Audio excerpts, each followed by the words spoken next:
You. Okay, later. Alright. Sorry, man. I've been waiting for his call for 2 days, and Oh. at this exact moment he calls me back. But Dude, this is how the best things in life usually happen. So I hope it wasn't super important and you can talk later. yeah, sure, yeah, he'll be fine. But Yeah, so explain nice. to me, man. Surviving white belt. I'm at the surviving all belts, surviving life now, but leading better lives. What's up? Yeah, exactly. So back in the day, when I was still in the old apartment, still working for Lieferando, I started this project called Leading Better Lives. It was like basically also dealing with my struggles of becoming a manager, becoming a leader, and at the same time, when about the most difficult parts in business back then happened to me, I got demoted, and shortly after I got my blue belt, and so this kind of leading better lives kind of really grew with the jiu-jitsu part, and then I didn't pursue it any further because I just did it via sound, like no video. The only few videos I did with you, Bart, Charles Harriet, and Cafe Dantas, who approached me from the US. And I was like, okay, interesting. I got the jiu-jitsu people, but they're also kind of like living their lives, and I always, like, since I started jiu-jitsu, my long-term goal was like to become a gym owner, but actually not really a gym owner, but somebody who helps people find their way through martial arts. And the idea that I had in Thailand in 2014, when I did my semester abroad in Bangkok, and I was training with Stanley Fan, who's now in Seattle, was like, I saw these Thai kids growing up like on the streets, having nothing, right? And the first thing that they did to come out of poverty or like to get away from drugs and all of the stuff that's happening and from criminality was Muay Thai. And I saw how these people developed into like these really hard fighters, right? And also like very, very stubborn people, but like after a certain time, they become actually great individuals that support society. And then through jiu-jitsu, I actually felt that this is the much better medium. I mean, I love martial arts, and I think martial artists become great people, doesn't matter, or have the tendency to become better people or are better equipped for life than other people. But with jiu-jitsu, I felt like this gives you the best equipment because you never really have to hurt anybody in order to exert control, to feel dominant, to feel powerful. And because you don't have to like punch everybody, right? Your feedback is not always hurting. It might hurt your ego, but not your physical body. I thought this is the best way of actually self-improving fast, because you are much more likely to ask your training partner, dude, what the hell did you just do to me? Instead of like eating a few punches and then like, going in your corner, like bleeding, like what the hell? I had this, like first time kickboxing, I had to spar against one of the guys who was like a pro, and yeah, I got the nosebleed, not a bad one, but like this was so demotivating, this was so crushing. And I feel like in jiu-jitsu, the crush is much less. It seems super powerful, especially when a 60-kilo guy crushes a 120-kilo guy. But it can happen with empathy and like still with love and like with joy, without the other people feeling completely destroyed. So in my mind, this idea started forming that I would really love to have a bunch of gyms, or at least like have a bunch of people affiliated to the same idea, like building exchange networks throughout the world, sending people from Brazilian favelas to Innsbruck to the Netherlands, and like sending our people over and just like creating this worldwide community of like-minded people. And the idea was always, this will happen once I'm a black belt. Now I'm a purple belt, and I've been already able to create so many valuable connections. I met you by just like texting you on Instagram if you wanted to jump on a podcast. How many years ago was that, man? That was I checked it earlier. That was in May 2022. 22. Nice, man. 4 years ago. 19th of May. Almost. Yes. So yeah, then this Leading Better Lives kind of stopped. And after a while, I started with Surviving White Belt. This was when I started becoming a coach at the gym that I'm now still training and coaching at, Roots Collective. And that's in Innsbruck, right? Yes, exactly. In Innsbruck, Austria, in the tiny, it's a tiny like city kind of village, just 100,000 inhabitants, lots of students, lots of outdoorsy people, most of the people here I know, they're not from here, but they deliberately chose to live here for what it offers, a community of outdoorsy people who want to be outside, who want to do sports. We have a sports university here as well with a really good name. So we have a lot of sporty people coming here. Climbing scene is one of the best in Europe or worldwide, actually. So, and you know, climbers also, there's a lot of intrigue. Like a lot of climbers go to jiu-jitsu or the other way around. And yeah, like with Roots Collective, the guys really just created this kind of environment that allows people with ideas like me to thrive. You know, usually how it is, you come up in a gym that is oftentimes led by one person, and once you start seeing there might be not that much of a guru, right? Things become difficult. And for me, my jiu-jitsu journey started in Graz because I was still living and working there. But because of my travels through to the job, I was able to just pack my stuff and bring it everywhere and check out a gym wherever I was. And so I very quickly saw that there's not only one working approach. There's multiple, and like some are just like suiting better to me than others. And maybe sometimes it's also just time. And I saw like in the old gym, the first one where I got my blue belt, at some point we met a level where we didn't see eye to eye anymore. He was Brazilian, you know, we were watching instructionals and it was kind of not clicking anymore. But cross training was still somewhat okay because I had always done it, right? And it was always supported. But then once I was like cross training properly and I was supposed to do my blue belt exam for the first stripe. Yes, we did exams and I had to pay for it and stuff. I paid $200 for my blue belt. Back then I didn't know this was like I love this crazy. topic. We'll get into that later. Yeah, sorry.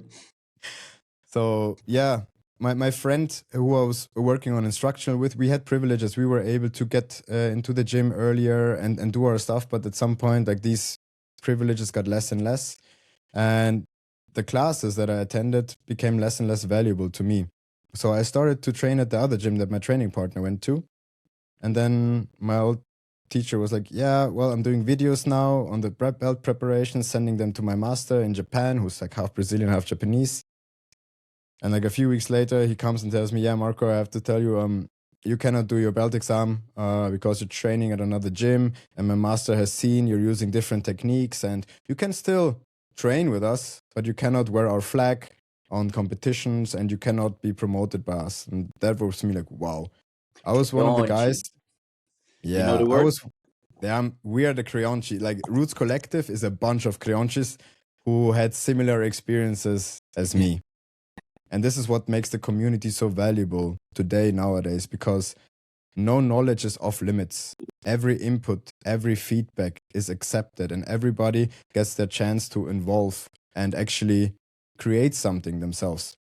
And I feel like from what I've seen and from what I know, what you've been doing, that this is also somewhat the culture that you're pursuing or you've created. But yeah, so back to the surviving white belt topic.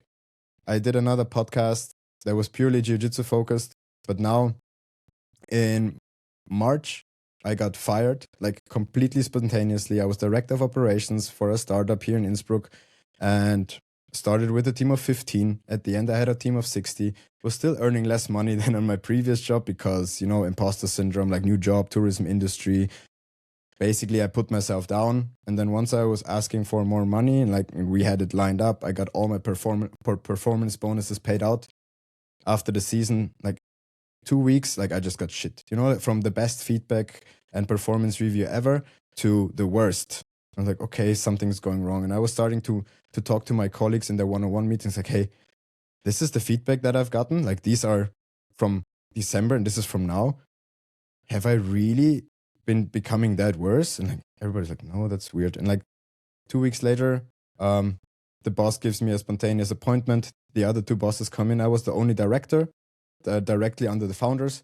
And I was giving them a lot of trouble because how they were dealing with their sales people and some other people who were like still very young, but some of the most senior in the organization. They had like 200 plus hours, like 2 years of vacation days unspent and stuff like that. And I was from the beginning saying like, hey guys, what happened to me at the previous job was that people got exploited and I'm not gonna stand with that. And I would constantly tell them that and give them shit for doing that. And it felt like they were taking it in just until the extent where I built enough of a structure so they could let me go. I made myself obsolete, which is always my job as a manager. I want to bring people up, but this crushed me, you know? And a week later, I go to my first purple belt competition. I didn't really want to compete, but I wanted to coach. So I went, and then I saw there's only 2 other guys in my bracket. Yeah, well, screw it. Maybe I'm gonna get my first medal, first purple belt medal by just showing up. Yeah, first match I got completely gassed, had a good start, and then screwed it up, lost by points. Then second match, I didn't want to compete anymore, but my guys were saying like, come on, you're already here, just do it, it's experience. Got crushed, got subbed in a triangle, my favorite move. And then third one, the guy pulls guard. I'm like, oh, thank God. Now I can win. Now I'm gonna win. I'm in top half guard, like front head looking sideways, right? And he's doing this weird lockdown stuff. Starts sweeping me. I don't want to be swept. My leg is extended. He reaps me weirdly, and I hear a and we both stop. We look at each other and like, what the hell? And it felt weird, but I was like, ref was looking as well, and like, yeah, no, let's continue. We somehow continued. I ended up on bottom. I wanted to do a bridge from mount, and I hear the same noise again, like, and I gave up. He took my back, and I immediately tapped. I was like, something's weird. I didn't go to the doctor for 3 months. I had some weird pain and instability, and only afterwards I noticed that, yeah, my ACL was torn. And the pain that I had so much fear of wasn't actually the meniscus, because I was worried about that I needed to do surgery. And it was just, the ACL was gone and I had a bone bruise. But by the time that I knew my ACL was gone, the stability was almost back and the bone bruise didn't hurt anymore. So it was like, well, so what can I do now? I have a trip planned with my boys to the US, 3 weeks to watch CGI, travel all of the gyms. And I have my business to build. I was crushed. I was imposter syndrome like hell. And then in jiu-jitsu, like my identity was basically almost gone, but I didn't feel that way. Like all of this struggle kind of made me feel like, no, now is the time to really pursue it. And now with all of these podcasts and stuff, I'm still pursuing the same thing, which is like, I want to talk to like-minded people and leaders and from jiu-jitsu, from business, and just some people that inspire me. And I've followed your journey, and you're one of the people who inspires me. And I'm not sure how this podcast is going to be called in the end, if it's Leading Better Lives or just talking to cool dudes. In the end, it's about life, jiu-jitsu, and whatever it takes for you to be able to pursue your dream. So in this case, your business. And yeah, sorry for the long monologue. Maybe it gives you a little bit more of an understanding. No, man, I really appreciate that. Get some background information, and I have some questions, some follow-up questions, if you don't mind. So please. Because the fun part is, when you started out, you were talking about your first experience and how you think jiu-jitsu was so amazing because you never get punched, get the real injuries, or at least get hurt. But I think everyone has their own experience in the way. Man, maybe you haven't been mangled by the 100 kilo guys as I have in the beginning. Because for me, jiu-jitsu in the beginning, it sucked, man. Yes, well, maybe it's part of my ego that in the beginning I tried to fight submissions, as every white belt does. But I got hurt in jiu-jitsu. But in striking, because I just came back from Thailand, you know that, right? Last week. And I was there 13 years ago. And I've been doing striking my whole life. Kickboxing, Muay Thai, capoeira. Not as much as grappling, of course, but for my MMA. And if you have the correct sparring partners for striking, it's the same thing. People will never really hurt you.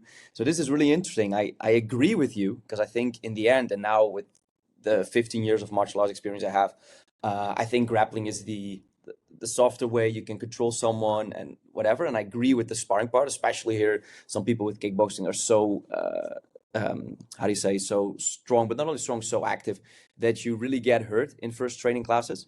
But it's interesting to see the nuance there, because it depends whether you have the right striking partners or if you have the wrong grappling partners. That can, I think everyone's experience can be different. So I was listening to you. I really understand it. I follow you, but there's this little voice in me that says, hey man, it really depends.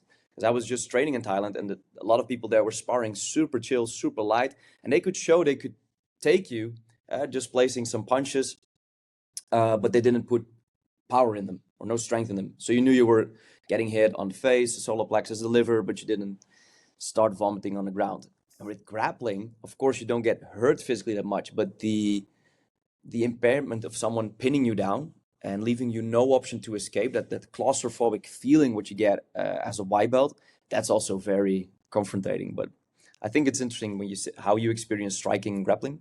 And my view on that. And I do agree after over 10 years, 11 years of jiu-jitsu, that it's an amazing way to develop and a unique martial arts way to grow. But I think there's merit in every martial arts. Jiu-jitsu has a lot that we both love because you're a purple belt, you've been doing jiu-jitsu for a long time, same as me. But in striking, there's also so many cool things. It just sucks if you have the wrong first experience like you had with kickboxing. And as FYI, my first kickboxing experience was exactly the same. No one asked me, hey man, how you doing? They would just line me up, give me some old gloves and use me as a punching bag. I kind of loved it, but it was really bad. But so yeah, I understand that one. But it sucks because you talk about the competition, of course, the injury. When you say you went out to coach, you yourself competed.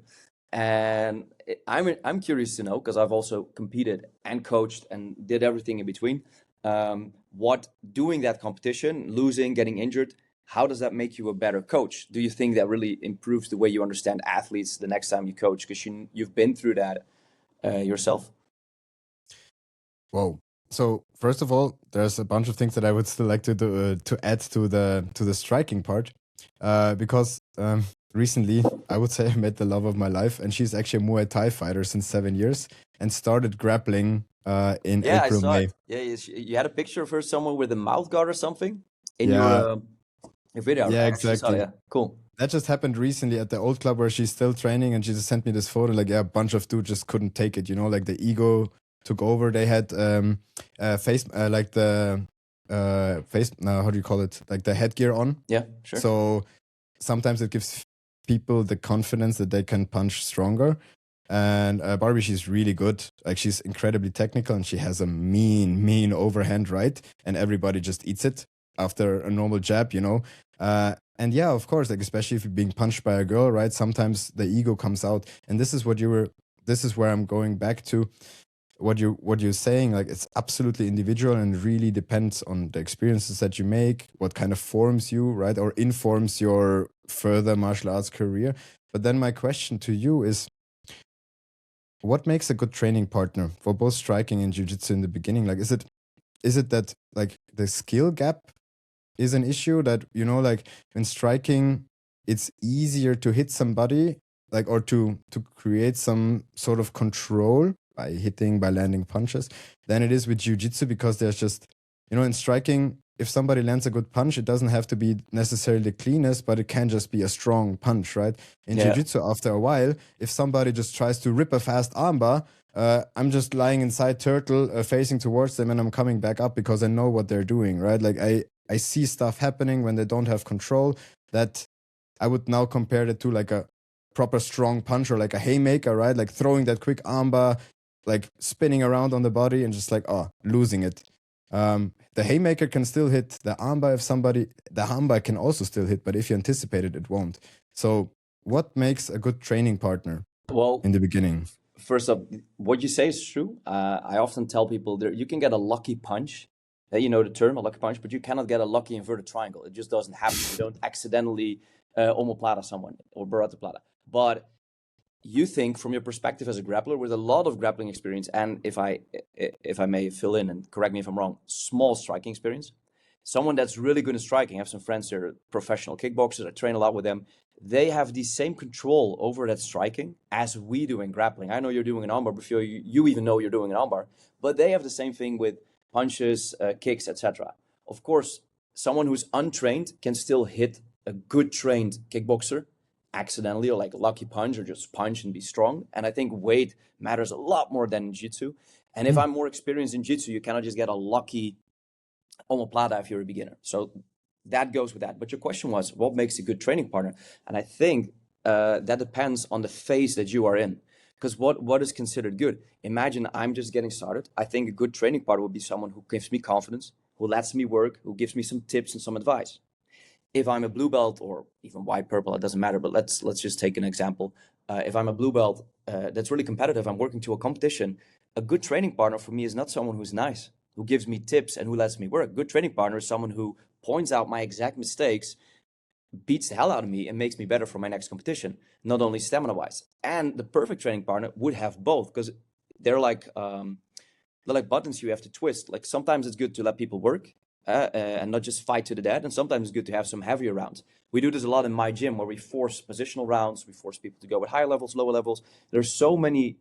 Most gyms just do sparring, and that's it. And the only difference you have is in the sparring partners, but it's just sparring.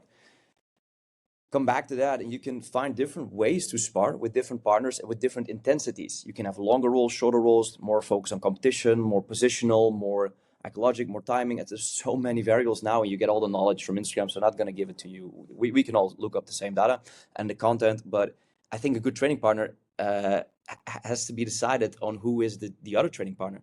If I'm just a 40-year-old plus guy getting for the first time in jiu-jitsu, I have prior injuries, my training partner would be someone who's chill, who lets me work, who doesn't beat the shit out of me. That's a good training partner. If I'm more competitive, or even if I really want to progress in jiu-jitsu, a good training partner is sometimes going to be very honest and just take me with the same, well, for instance, triangle 7 times in a row, and not say, hey, sorry, man, no, fuck it. No, so, can I swear on a podcast? I don't know. Yes. Fuck it, do it again, because you have to get better. I love training partners that are really honest with me. Hey, man, oh, thanks for the roll, cool. Sometimes I like that because, I love jiu-jitsu, I love having fun, I love meeting people. They are good training partners. But sometimes if I roll with another black belt, I want to get better, I love them to take me to hit the same armbar 4 times on me. So I'm not, man, I should really work on my positioning there or that specific position and get that feedback. So, man, I don't think there's the perfect training partner for any point in time. I think it goes up and down as you go up and down in jiu-jitsu, and depending on your goals. Whether you're just recreational, competitive, getting started, and your personality. If you're an overconfident guy, you need someone to beat the shit out of you, maybe. If you're a very insecure guy, you need someone to boost your confidence, and still someone to beat the shit out of you. It's all good, and it gets you where eventually you want to be. And what is the goal? Is the goal to keep people in jiu-jitsu? Because I don't like fake confidence. I don't like people sugarcoating it. Gyms that don't do sparring or like always let the people work. Because eventually you're going to find out that jiu-jitsu is going to suck. And you better find out early and just quit, because a lot of people quit in jiu-jitsu. We both know that.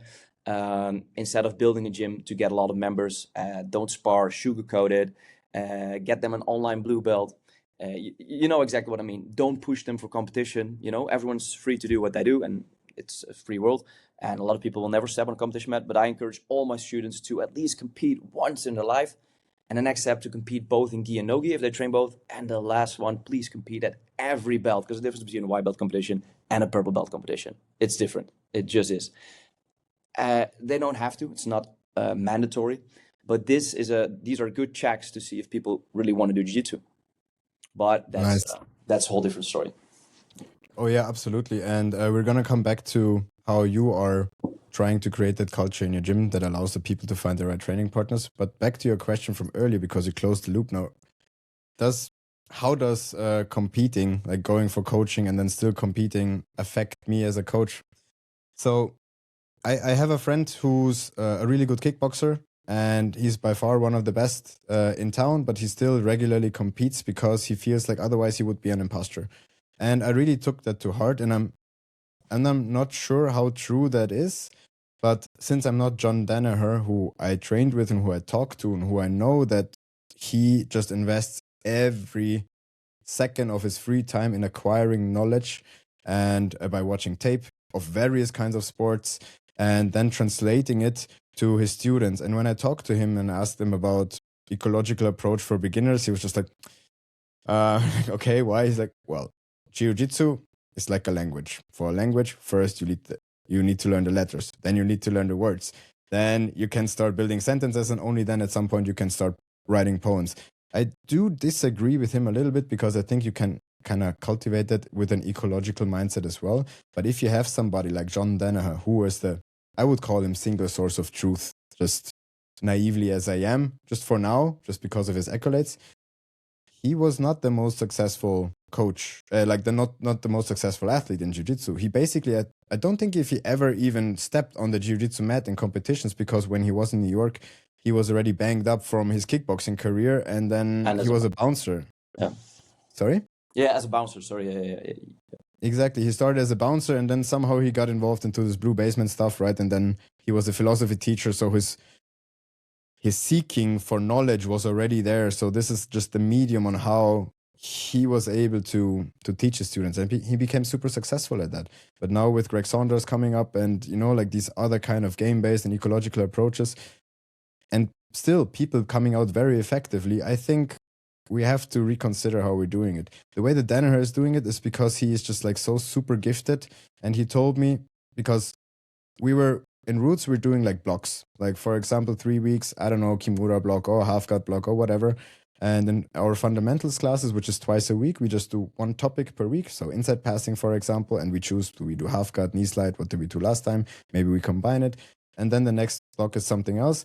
But we also do like ecological games, like we start from standing, so we have a little bit of that. Then we go a little bit of inside passing. Then maybe I show some submissions. This is the gym you were training at?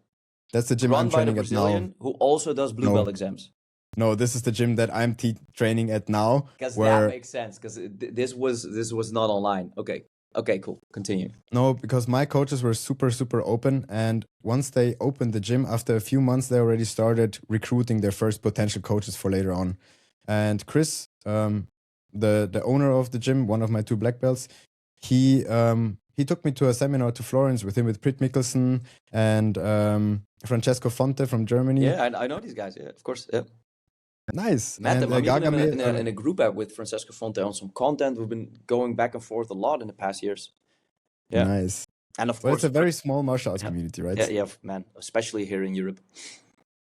So yeah, Chris took me there, and it was very interesting. We just did eco. We talked a lot. It was very philosophical, and like what I didn't like was like the language determination that they use, which sometimes make people feel like excluded because they don't understand. Terminology can be like really blown up. Yep. But the underlying principles that were underneath it like really formed me. So I was just constantly thinking, okay. Is that Coach Chris Paynes? Chris Paynes was also there. Oh, but that's not the Chris you're referring to.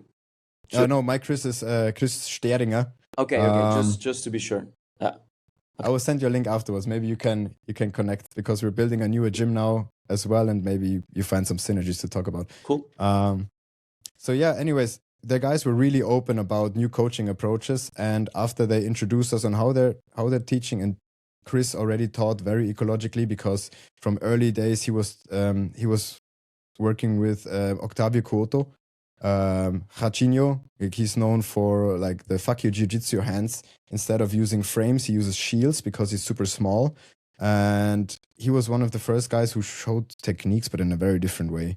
And a lot of, like, Francesco also trained with Rachinho. Mm-hmm. And I like these different kind of coaching methods, and I've been playing around with it, and I've seen a lot of success with the ecological approach, but also, like, for example, like proper ashigarami entries and like how to do leg locks. I still feel like I sometimes like to show techniques, like I let them try out a position, and then I see what they're struggling with, and then I brush it up with the technique. But anyways, coaching, I think, makes me better because I get to experience the intensity, because an open mat, and at the gym that I'm at now, I don't have too much problems with a lot of people, right? Because we're building a new gym. There's a lot of people coming up and on one of the coaches, right? So obviously, technically, I'm probably more developed than a lot of them. And then I can get this kind of hybrid feeling, right? Like you just become the king, like people know that you're a tough role. But on the competition mats, it's totally different. On the competition, I, for example, feel like, and I had a talk with a friend, Jonathan, today, who's doing sport psychology, because my friends and I want to do a Welsh run, masters this year. But I think the main thing that I need to fix is my mentality. And competition is something that I'm so scared of that I just constantly push myself towards there. And I only won one out of like 10, 12, 13, I don't know how many comps I did. A bunch. I lost most of them. And the only one I won was really, well, I took some magic mushrooms, which made me a little bit more confident. But like, I was able to put myself into the zone that I believed in myself. And then I was able to win. And usually when I step on the mat, I already lost by thinking, oh, the other guy looks tougher than me. He probably has worked than me. I know the last few weeks I have not been really preparing. I'm in no shape for competition. And yeah, this is why I lost. And I had it in my gut, like it's not a good idea to compete, but it was so easy to just expose myself to it that I did it. And then in the end, the last match, I was completely gassed. And I was just holding on to something that I should not have held on to anymore because I wanted to win, you know? And it was not about, okay, yeah, I messed this up, I'm going to come back on. No, I wanted to stay on top so badly when it was already lost that my ego basically, yeah, or my ego, my reaction time, whatever, you know, your amygdala is firing, you're gassing out, you're not controlling your breathing anymore. It's just chaos in your head and in your body. And then it happened. So from this day, I would basically say, like, if you are willing to compete, like, my number one priority would always be cardio nowadays, because for me, the cardio is like, once I gas and I don't have the calmness in my mind anymore, this is when I lose it.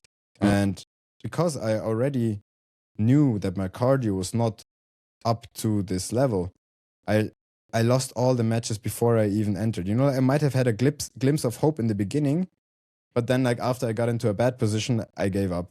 So my number one advice would be, like, prepare for competition, even if it's just a small one, and make sure that you're mentally ready. What is it that you mentally need? Do you need more techniques? Do you need to work on your escapes? Because, you know, when they get you in a triangle, you're screwed.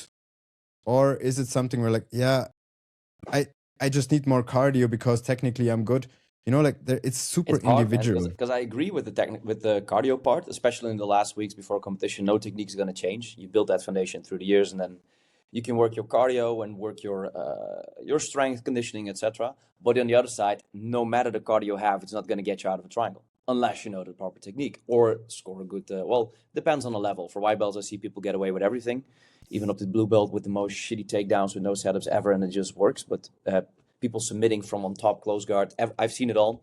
So there, yeah, sure, everything can happen. But the fun part is, my question was whether coaching and competing make you a better coach. Of course, I have my opinion. I think it really makes you a better coach and understands. But the thing also that you say, you feel like you're missing out. You're not the John Danaher and you have to compete. Isn't that also the FOMO that we in jiu-jitsu have, that a lot of sports, even martial arts, don't have, where we think, and maybe this is also thanks to social media, where we think that everyone has to run a gym, be extremely successful, be an amazing coach and teacher, and also be a great athlete, and do all these things at the same time simultaneously, and somehow still be an expert in all of these things, in all of these fields. What a complete bullshit. How is that, in what field is that possible? And I think you always have to choose where you put your focus, not only mentally and spiritually, but also just pure physically. It's not possible to do it all. And the people that pretend to know it all, and there's going to be people out there. There's going to be like Craig Jones, who is a great athlete, but also a great coach and also amazing at content. There's going to be Craig Joneses and there's going to be Conor McGregors, but there's also going to be 10 million people who are not Craig Jones. And people tend to forget that. And they're like, yeah, but John Danaher. Yeah, but man, you're not John Danaher. And zoom out a little bit. I believe, being an amazing athlete, you have to be very selfish. Everyone is a training partner for you. Everything has to develop your game. This, somewhere you're giving in. Sorry, how do you say? Somewhere you're going to be less of a coach. You're not going to be present with your student. You're traveling, you're competing, whatever. You might have a lot of knowledge because you know what works in practice, but your mind is always on your own selfish. That's not a bad word. Selfish goals. Same thing with being a gym owner. If you're a gym owner, eventually someday you're going to find out that the world is expensive, that you have to make choices and decisions based on the prosperity, longevity of your gym. Because if there's no gym, no one's going to train.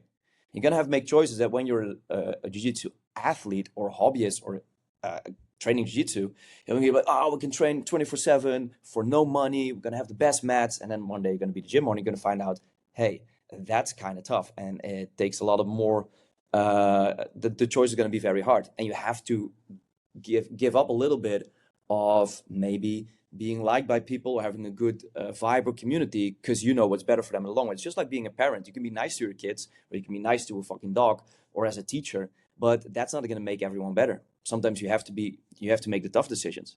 And this is something I think it doesn't only go to jiu-jitsu, because it's still, you said it might be leading better lives, but let's say surviving white belt or surviving life in general, we think we can do it all. It's the same thing. We're going to be super athletes, eat healthy, have a big house, drive an expensive car, have a big social network, travel the world, and somehow be extremely happy. And I think in the micro world, we're doing the same thing with jiu-jitsu. and we're feeling like failures if we're not amazing black belts who are ripped, get a six-pack. I saw your goal for this year, by the way. Congrats, my brother. Have an amazing relationship with a wife who trains jiu-jitsu, got a beautiful gym. You have to be an amazing coach. I was like, wow, this guy knows how to teach. Oh yeah, and by the way, he also just won Worlds. It can happen. There are people like this. There are other Marcelo Garcias. But I do think there's nothing wrong with being really good in one thing and just trying your best. And sometimes it's both. You can be a really good coach and have an amazing podcast. That's really cool, man. You should be really proud of that and put that effort maybe in that. Because if you're competing, I think it's really good to push yourself. I would 100% encourage you to compete.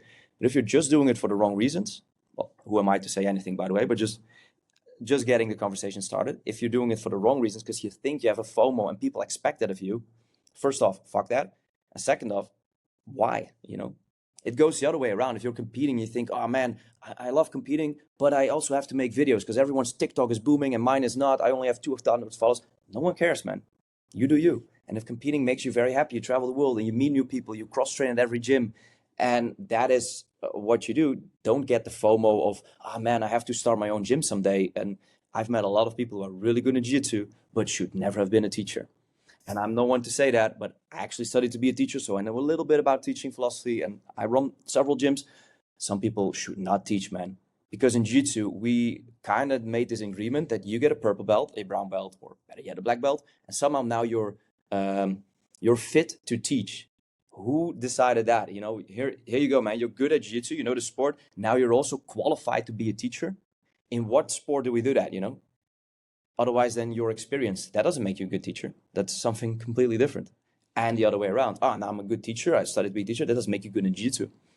Or doesn't make you a good athlete. So trying to keep everything up, man, eventually you're gonna collapse under the pressure. And I'm talking out of experience. I also try to do it all. I'm still trying to do it all, man. But trust me, that if it's for the wrong reasons, and I've had my wrong reasons, it's gonna be hard, man. Just choose what makes you happy. Thank you. Thank you so much for these encouraging words. And yeah, I absolutely believe that. And I think this is also why all that happened to me was absolutely necessary for me to find my own path, because I'm starting my coaching business now as a business coach as well. And I'm seeing now all of a sudden, like my jiu-jitsu community popping up, and like offering opportunities. And yeah, I don't care where the journey is going. I'm just following my passion, and my passion is just coaching, and whatever comes from it is cool.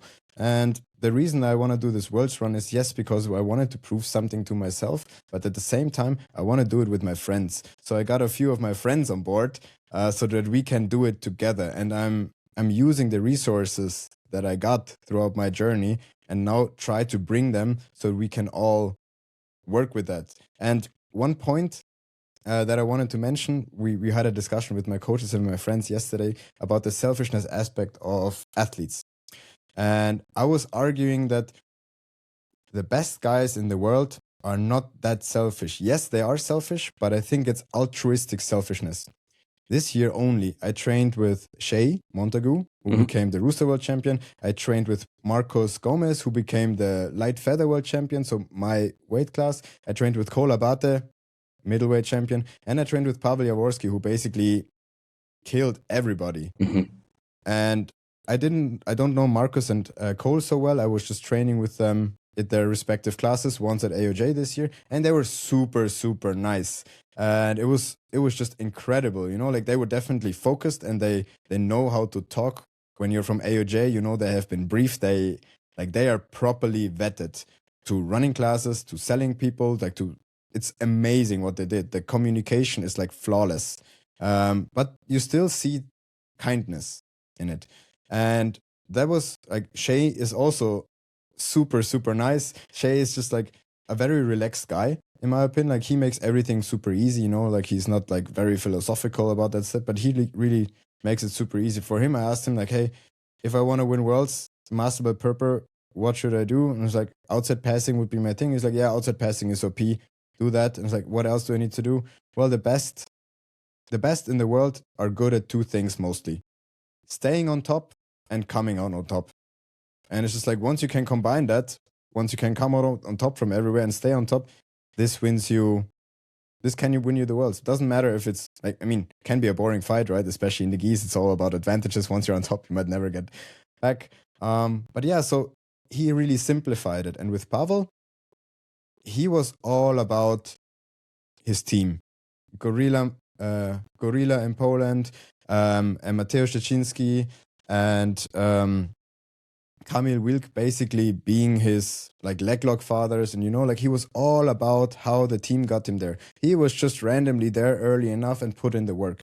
Like this is why on every comment where I see Pawel winning, I post the humble king, because like for me, really, he is the humble king. He stayed at my place, and he was the nicest person. Like I just lost my car because I wasn't working for the company anymore, so we had to walk everywhere. It's like, man, do we really have to walk everywhere? It's bro, it's 20-minute walk. You're a freaking world champion. Come on, But we just had a good time, and he was just so down to earth and the most inspiring person ever. So I disagree with the selfishness part. If Let me like, maybe explain yes. a little bit, because being humble, kind, and that's not what I mean with selfish. It means that how is Pavel ever gonna be present? Maybe if he runs a gym or teaches or has and compete as well. That's the thing. It's not selfish in a bad way. As I said before, it's not like you're selfish and being a dick. It's completely not what I mean. It's just business. You have to focus on you. You can still be super kind. You can still be super humble, and you can still be a great winner or loser. Be very how do you say, sportive, and great sportsmanship. But you have to be selfish. Just pure business. That's what I mean. It's not like you're a dick. Like selfishness, nothing's wrong with being selfish. If you're a business owner, you're gonna be selfish as well, and you run your own business now. You have to be selfish. That doesn't mean you're a bad guy. It's two completely different things. So I have to clarify that I didn't mean anything negative with being selfish, but it is what it is. It's very hard to travel, compete, focus on your jiu-jitsu, and simultaneously, not like helping people out a little bit, but also be a great entrepreneur and run a business, or be a great coach, monitor all your students, know their name, know their progression, and get all the promotions right.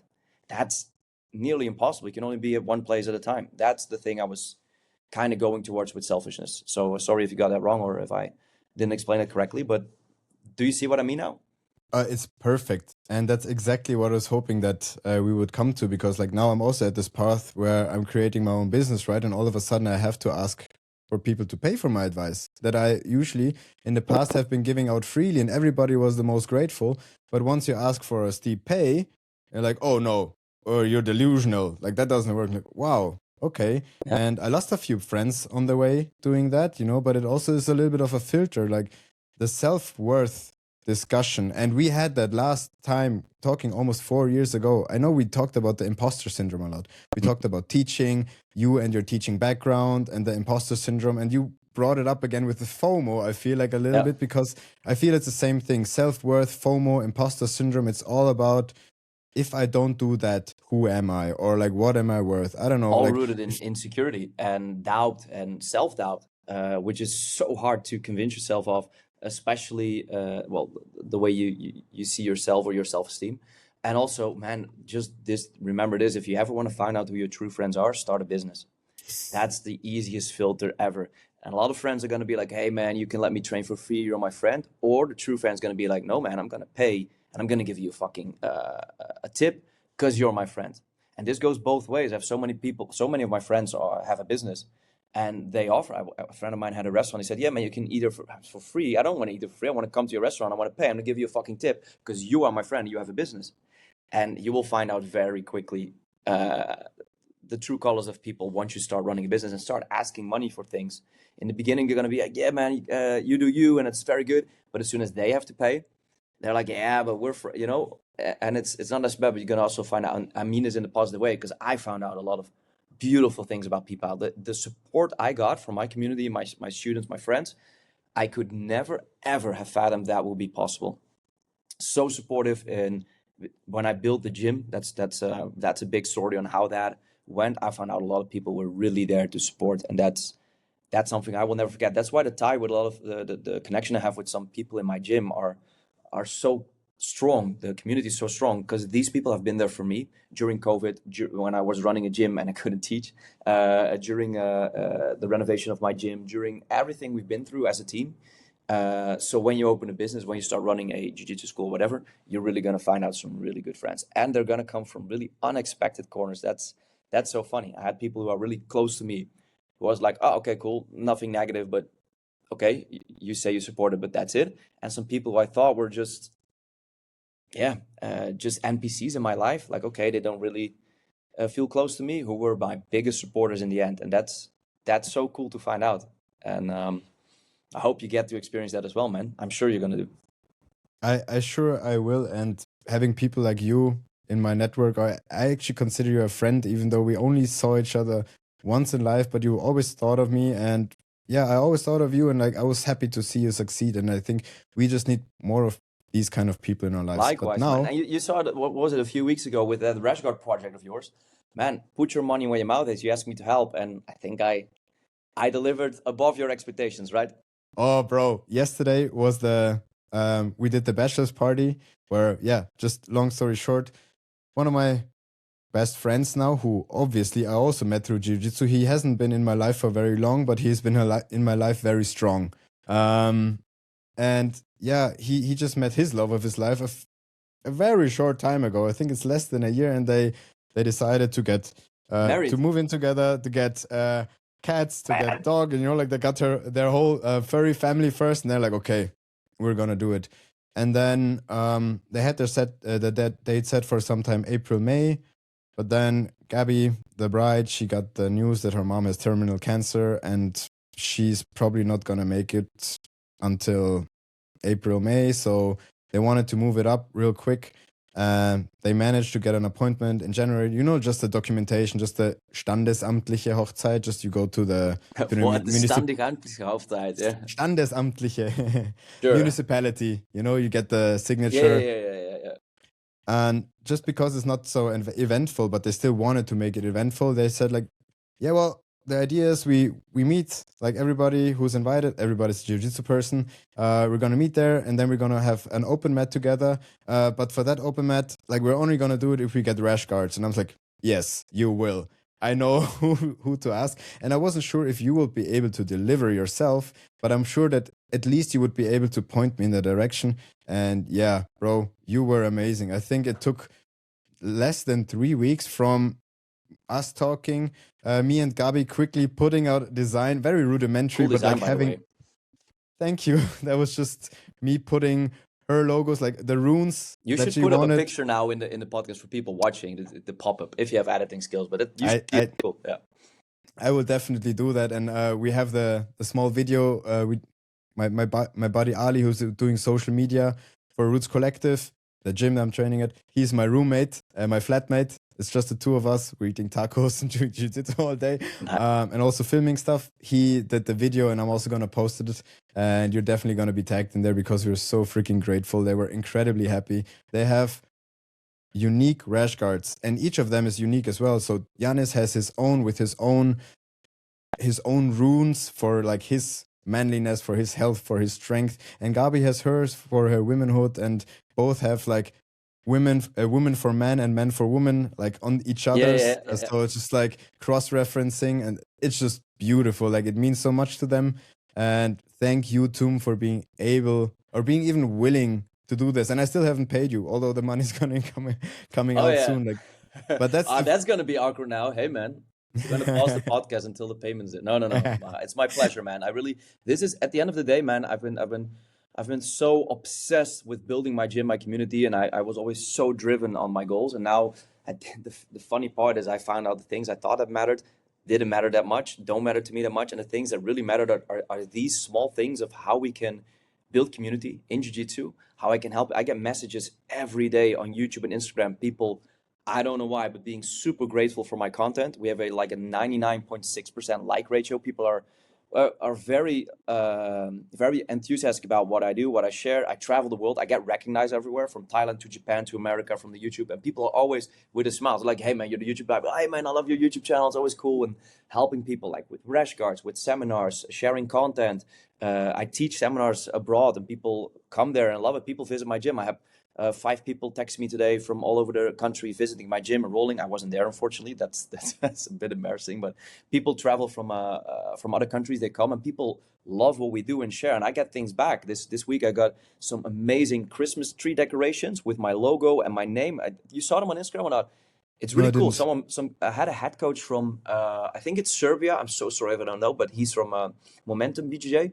So that's a cool shout out. But I don't know if it's Serbia, but somewhere in the East Europe, he came to my gym. He trained. He loved it.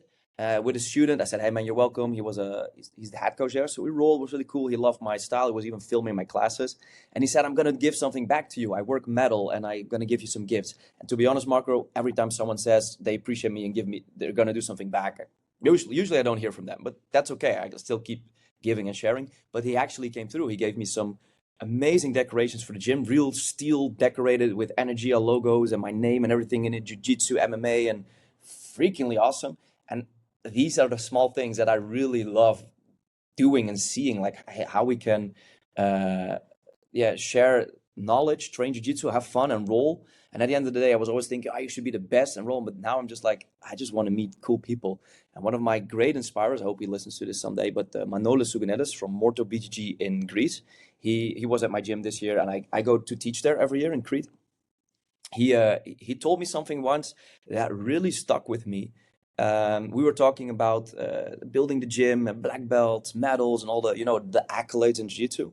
How many students you have, how much you make on BG Fanatics, how much views you get, and all these things where we great success on. And he said something that stuck with me for 2 years now, and I keep it as a mantra to myself.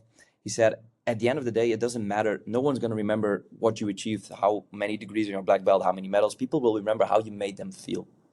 And that is what, through jiu-jitsu, I want to do. Is I want people to be like, hey man, that was a nice dude. He really loved the sports. He loved teaching, sharing with people. And that's all that really matters. And if you can inspire one person, man, then you're set. And if it can be 2 or 3 or so many, that's for me, that's amazing. We now have 7 people at my gym with my logo tattooed on their body. 7, brother. 7. That's insane. And that's not just because we're the best gym or whatever. It's because how we make these people feel, the community, what they believe that Energia Martial Arts is for them.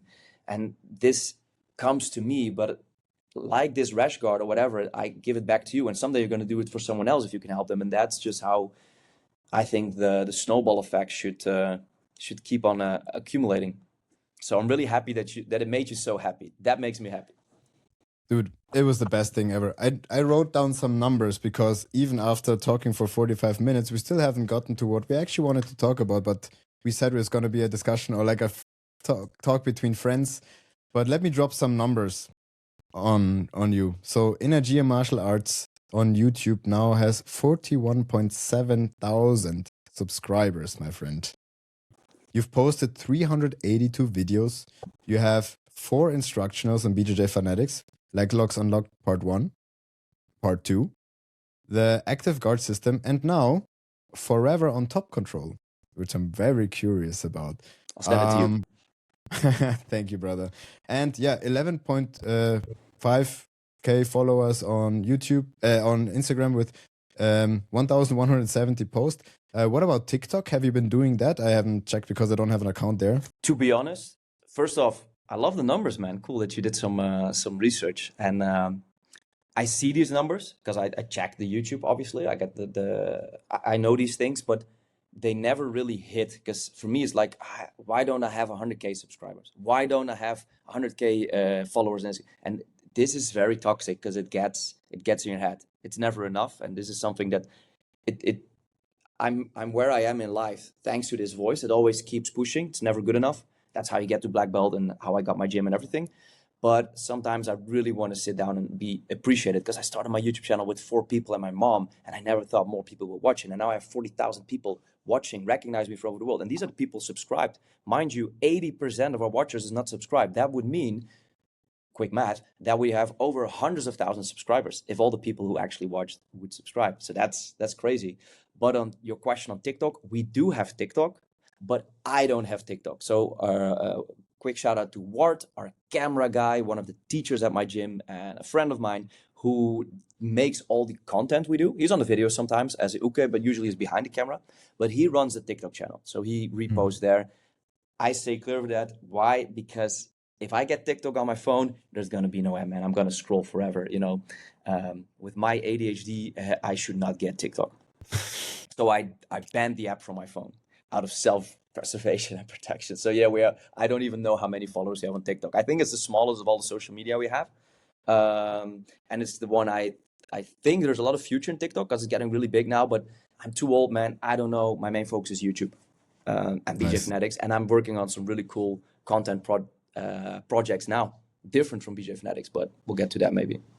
Nice. I hope you're doing a Skool community. I'm going to be one of your first hosts if you want. A Skool community? What do you mean? Skool.com, Skool. Oh, this one. Yeah, I saw the commercials, a lot of them. Yes, bro. On This is the Instagram. way. This is the way for new coaches to scale their business online as well. So you could bring your teaching out in the world. But we can talk about that another time. This is the path that I'm going to pursue now. Because in the end, what is a good coach?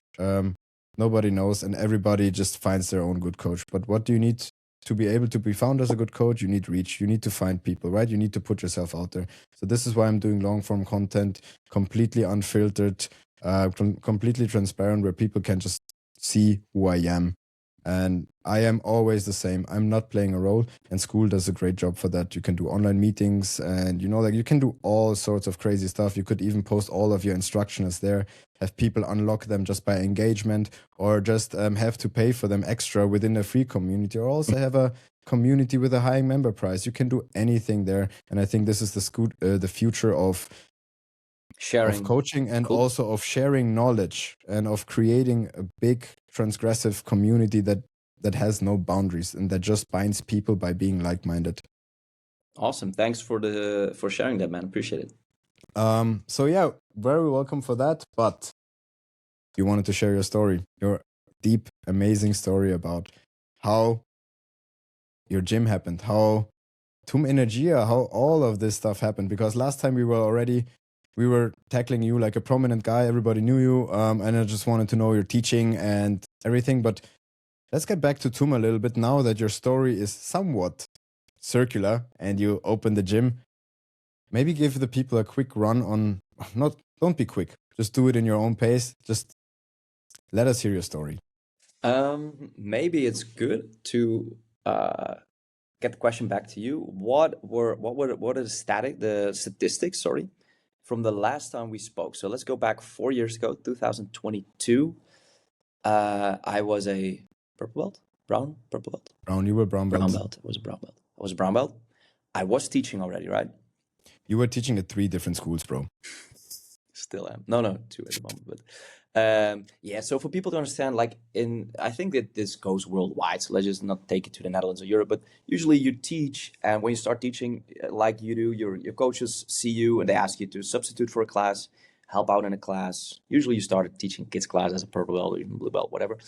So I was teaching at different gyms, but I didn't own the gym. They just hired me.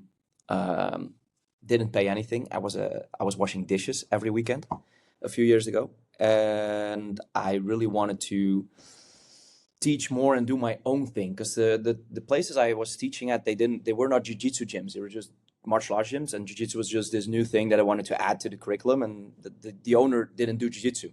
So you would always feel that I love jiu-jitsu, I was completely into jiu-jitsu, but the owner would just see it as a business. And that was, you could feel that in everything. Now, I was the jiu-jitsu coach there at the gym. So for the students, that was someone who was really involved in jiu-jitsu. I was traveling. I was already teaching a lot, but also doing seminars myself and starting my YouTube channel. And I think in 2022, I already had one place since 2020, just around COVID and just after that period, where I was teaching. And finally, I was renting the place. And the students would just pay me the fee, and I wasn't the owner because I didn't own the building or I rented it. I just rented it for a few hours. But it was already a big step up from being hired for an hour and having no say so in the gym at all. So I always envisioned myself having my own gym. It was a dream. Actually, back in 2022, even starting from 2019, I had a folder on Instagram where I put pictures of the gym from the Mendes brothers, AOG, and some beautiful Meraki gym in LA. Actually was there last year, and some gyms that I really liked aesthetically, and all these inspirations I had about how the gym would look. And I made this folder and I called it Dream, and I put it in Instagram.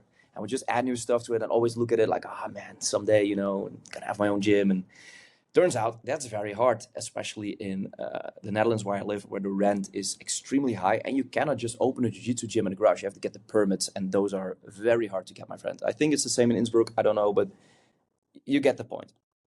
And there's no money in jiu-jitsu, especially when you start out. I'm not ashamed to share, but I got paid 10 euros, which is the equivalent of $12 per class of an hour and a half to teach, and I had to travel there. So imagine doing 4 of these classes in a week, because you couldn't do 4 classes in a day. Now, mind you, back those years, the gyms I was teaching at, they had 2 jiu-jitsu classes a week. There weren't enough people and students to teach jiu-jitsu 4 times a day. It just wasn't happening, or any sport. So I was doing jiu-jitsu here. I was also doing capoeira, as you know, there, and MMA, and teaching everywhere. And that ended up to be like, let's say, 400 euros a month, 500 euros a month. So in the weekend, I was washing dishes. Was I still in school back in 2020? No, of course not. No, you had just quit a year ago or something. Yeah, finished it. Yeah, a year ago. Yeah. Okay. So that was it, and was doing a lot of workshops and whatever. Now, finally wanted to build my own gym. That was a long journey, because the building that I'm now eventually in, that's where I really wanted to have the gym, but it was unaffordable. The rent was over 4,000 euros a month. Mind you, I was making 500 euros a month, so it was like I could never afford this rent, never ever. I didn't have enough students, didn't have enough network. It wasn't possible. So I got involved by 2 other guys, a guy who does karate and a guy who has his fitness, like powerlifting, bodybuilding, whatever you want to call it, and we would do it together. So we went back and forth, and this took like 6 months, visiting, timing, meeting with real estate agents, and finally one of them became a father, and he said, "Nah, I'm pulling out." He pulled out.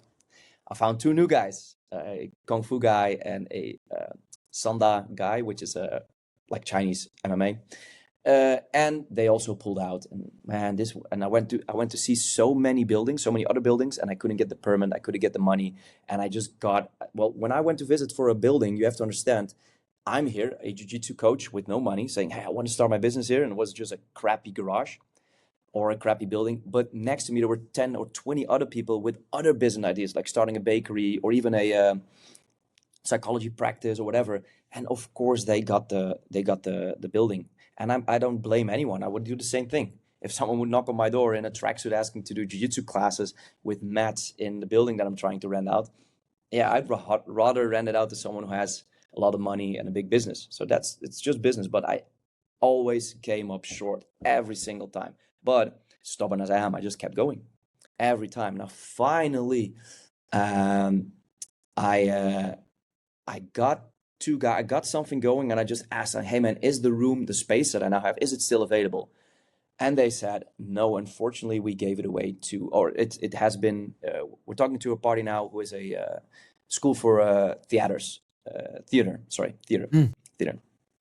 and acting." I was like, how in heaven's sake can they afford this place? And here comes the thing. They got how do you say, state funding or something. State funding. Thank you so much. They got state funding over 100,000 euros, whatever. And I kind of envy them, because everyone should win in my life, you know. I don't feel sorry I don't feel bad that they got the funding, but I never got state funding. Nothing, man. I was just washing dishes, and I never got a break. So sure. And then they said, "Yeah, but there's one room up available, which the circus is hiring with mats for acrobatics."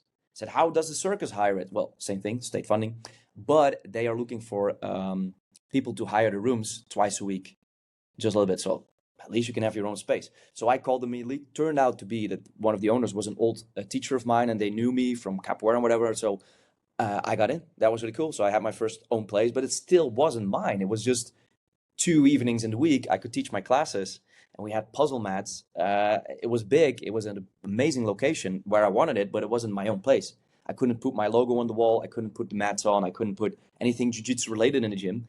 I could just use the mats, pay for that, and leave. So we did that, I think, only for like 6 months, maybe short of a year.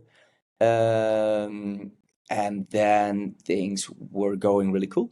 And they sent me an email asking me if I still wanted the space below, which the theater had. And I even have the email. I replied to them, "No, thanks, man. I'm good now." Because mind you, again, I was paying like 1,200 euros to rent. I could teach my 2 classes a week, 3 classes a week. We're expanding a little bit. But the place downstairs was over 4,500 euros. I couldn't afford it by myself. So I passed it. I said, "No, thanks." I passed it. And in this time, my life was kind of shitty private. I had a big car accident. I got hit with 80 kilometers an hour. I don't know, 50 miles or something. Concussion, and had a whiplash and everything. And I just had to keep on teaching and training because I was self-employed. I couldn't sit at the couch.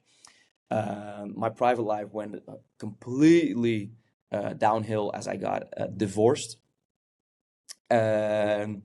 And things weren't going really well, but I kept my face strong, I was teaching, always How? on the mats, because you have to continue, man. That just happens.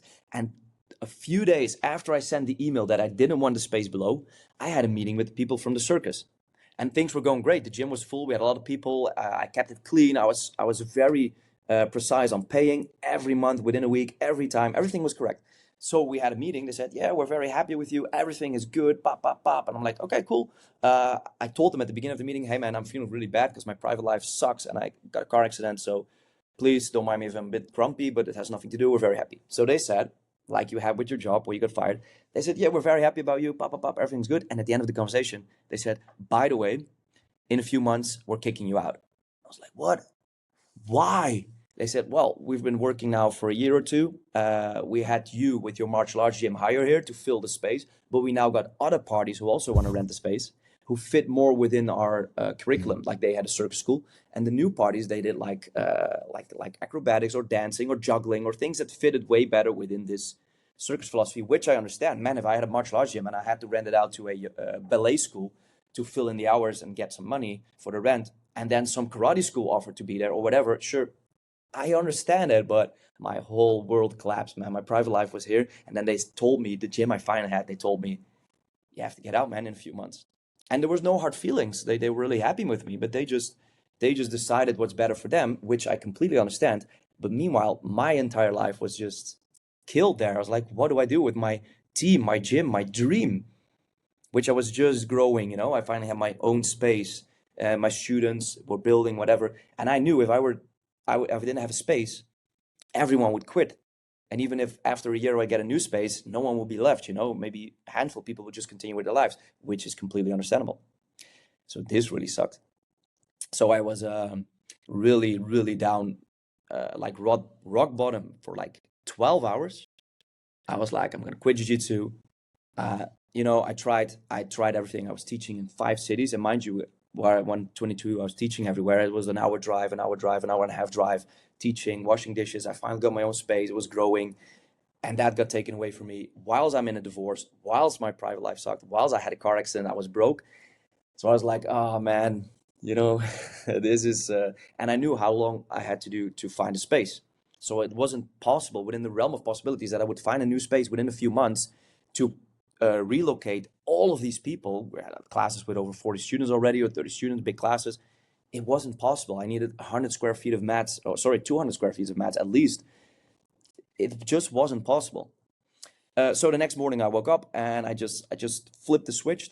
I called the place I was in about the room in the bottom, the one I currently have, and I said, I'm just going to take it. Is it still available?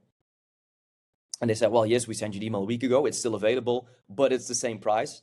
And mind you, Marco, I could not afford that rent. I just couldn't. It was not possible, not for 3 months, whatever, So I said, I'll take it because it wasn't my only option. And I either had to succeed or, that's it, burn the boats.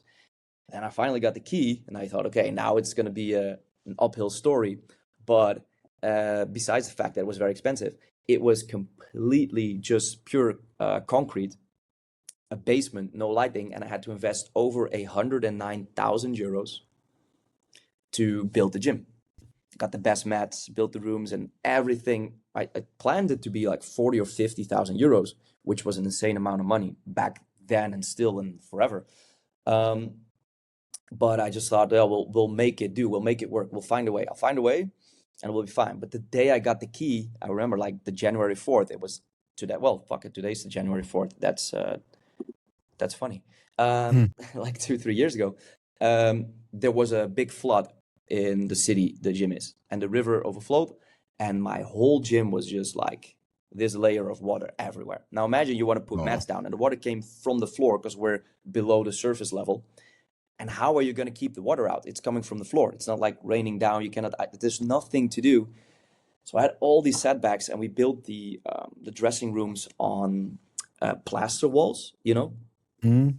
But if the plaster hits the floor and it gets wet, it will just suck all the water up and crumble and whatever. So man, and we got creative, man. So now the whole gym, all of the walls for the dressing rooms or whatever, are built on half bricks. So we had bricks, like stone bricks. We cut them in half, made a base, and then put the plaster walls on top. I have my mats. We have like 250 square meters of mats, just beautiful mats with my logo. But underneath, no one knows. Underneath, there's a complete pond. Like when you build a pond, you get the rubber sail so that the water does, you know. I built that underneath my mat. Took me another 7,000 euros. And I had to find a company. There was no one crazy enough to build a pond in a concrete gym to put mats on within a week's notice. So man, I cannot, now I talk about it and still like I get the goosebumps and the stress about how I had to fix this all within a few months. Because the day I got the key, I started paying rent, my friend. And that rent was serious. Imagine everyone listening paying 4,500 euros rent by yourself. And there wasn't money coming in because we weren't teaching, we weren't open. We're still upstairs teaching a little bit and whatever, trying to keep the thing alive. And by the way, to the entire world, I lied. I made a video on Instagram like, hey man, Energia Martial Arts is going great. And we're opening a new gym, we're leveling up. But the truth was, I got kicked out. This was it. I burned the boats. There was no backup plan. But on the outside, with a divorce going, with a car accident going, with getting kicked out of the gym, with finding 100,000 euros somewhere, I just had to keep the face up. Like, hey guys, let's go. You know, we're gonna level up, beautiful gym, our own place, and keep everything motivated. But that was not the truth behind the scenes, my friend. Now we got the water going. We covered that with the pond. We got the mats, everything. And well, you can imagine any construction. If you ever renovated a house, nothing goes as planned. Even if you're really good, you know, things never go easier. They're always more expensive, setbacks. Construction material was very expensive a few years ago after COVID because a lot of people were, I don't know, it was just expensive. So it turned out I needed 109,000 euros. So I sold my house and I planned to live in the gym. So now in the gym, I have an upstairs area where we keep all the Energia fightwear for the clothing that we do and a lot of storage. But that was actually planned for me to be an illegal, because it wasn't legal to sleep there and live there. But there were showers upstairs and there was a toilet. So I'm like, oh man, just going to be here for a few months. No one's going to notice. To be an illegal sleeping place or room, whatever. And now after, well, with a lot, that's coming full circle to start a business that you find your true friends. I had a lot of support from the team. People who were very handy helped me build the gym. We had the whole gym was built by like 5 students and 1 external guy was really handy, but everyone was part of the team who was like a carpenter for their job or like very handy guy. What's the name? A melder, when you melt metal, whatever. Sure, I don't. Welder, Yeah. I think. Well, Welder, yes, yeah. thank you so much. Well, yeah. So a lot of people who are very, very handy, which I am completely not, building this gym, and I had no clue, man. I thought, yeah, you open a gym, you put down mats, you get some, you get a counter and a TV, and you know you're good to go. But man, little did I know, there's so much. There were so many things that I didn't talk of, like the insurance, the fire company that completely screwed me over. When we got the whole rooms built, they said you had 1 inch too much on the wooden beams to put in the fire alarms. So you had to pay 2,000 extra euros to make a new ceiling. And man, everything you can imagine was a setback. But we got it done. And now I'm running a beautiful gym. I actually have some short videos and vlogs back on the Instagram on the vlogging about the gym, always with a smile, like, hey guys, next challenge. But man, to be honest now in this open conversation, I have no idea how I survived those 4 months. And when we opened, we had a grand opening. I was like, yeah, let's go opening. I really needed students. I couldn't afford to stay open for like 2 months. But people came and we started out with, I think, let's say 3 or 4 classes in the week, something, 3 or 4 or 5. Don't pin me on that, I can look it up. But let's say a few classes in a week. Now we have 23 a week, every day. 23 classes a week. We got women's only, we got kids starting from 3 years. We got fundamentals jiu-jitsu, we got striking, MMA, wrestling, judo, jiu-jitsu, no-gi, everything. And I'm super blessed, but it was a hell of a journey, man. And we can have this conversation for 3 more hours with all the setbacks and the challenges. But at the end, it's a success story. Now everyone's like, oh, cool, we made it. So I can say I was very lucky. Luck is a big factor, timing, people in my network, but also super stubborn, and just there was no plan B. This was it. And we wouldn't have this conversation, and maybe we wouldn't even speak, or I wouldn't even be doing jiu-jitsu anymore if things didn't go this way, because I was this close to having nothing of this at all. So that's that's it. Thank you for sharing all of that, and well, kudos to you for standing through all of that struggle and making it and creating probably one of the coolest, most hyped gyms in all of the Netherlands and even Europe. Like, also a friend of mine, he's also called Marco. He visited your gym. Unbeknownst to me, he was just posting photos like, "Oh, that's my buddy's gym." You weren't there, unfortunately, but it's just like the world is so small and the connections reach so far. Like, my biggest question is, with the divorce going on and your financial struggles and like your life literally tearing apart within these months, what was it that kept you going? Well, three things factor in. One, it's just stubbornness. I can do a whole motivational speech now, but I was disciplined, I was motivated. No, man, I was just stubborn. I couldn't accept failure. That was it. There was no plan B. I burned the boats. This was it. And I was just going to succeed, period.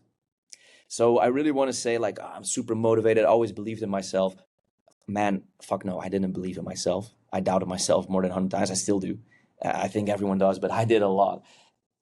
There was no plan B. So what did I do? I just continued. So it's just, I don't want to romanticize it, because it is what it is, man. It's just like jiu-jitsu. You just keep on showing up. If you win or not, or if you have a good day, a bad day, you just keep on going. At the end, the belt will turn black. And I had the same view as an entrepreneur. The second, and I think the biggest one, is that, and you used the word a few times, so I'm going to use this as well, I met the love of my life. Also from the most unexpected place imaginable, reference to Lord of the Rings. But the thing is, she's the sister of my dear friend and one of my instructors. She actually trained with me for over a year, and I always liked her a lot. And she was a brown belt in judo. She did karate. She did jiu-jitsu. Super nice girl, but she was a lot younger than I am. And we were friends for many years. We trained because she was the sister of one of my closest friends. I went to the birthdays. We saw each other a lot, and she trained with me. But I never looked at her in a romantic way. She had a relationship. I was married, and the thing that really, really, well, I don't want to go into my personal life, just like keep it very short. I have one thing that I love even more than running a gym, being jiu-jitsu, is I want to be a dad. I want to have kids. I used to be an elementary teacher. I really want to have kids before I was 30. Kind of fucked that up. But that is why I separated with my ex-wife. She eventually didn't want to have kids. So we are still friends. I still speak to her. But so it wasn't like, of course, any divorce is very hard, and I don't want to go into my personal life, but this is a thing. And then I met my current girlfriend, who really wanted to have kids too, who loved jiu-jitsu. And I just first told her, like, hey, I don't want to date. I'm 30 plus. I'm going into this crazy shitload of a life now. I have no place in my life to date. I'm a mess. And this is what I do now. I'm building a gym, and that takes all of my focus. My life was a roller coaster, brother. You cannot imagine. It was crazy with everything going on. And she somehow accepted all of that, took me in with all my luggage mentally. Well, it took me in mentally. It took a while before I actually lived in her apartment, but took me in and accepted all of that, and stood by me as I went into this huge endeavor, which now is a success. Everyone can say, oh yeah, cool, but we didn't know back then. She just took in this jobless, gymless, homeless guy who had a dream of building a jiu-jitsu gym. And for that, I'm forever grateful. And I'm really happy we got together in those circumstances, because now things are going amazing. It's like amazing. And I know she never just took me for those things.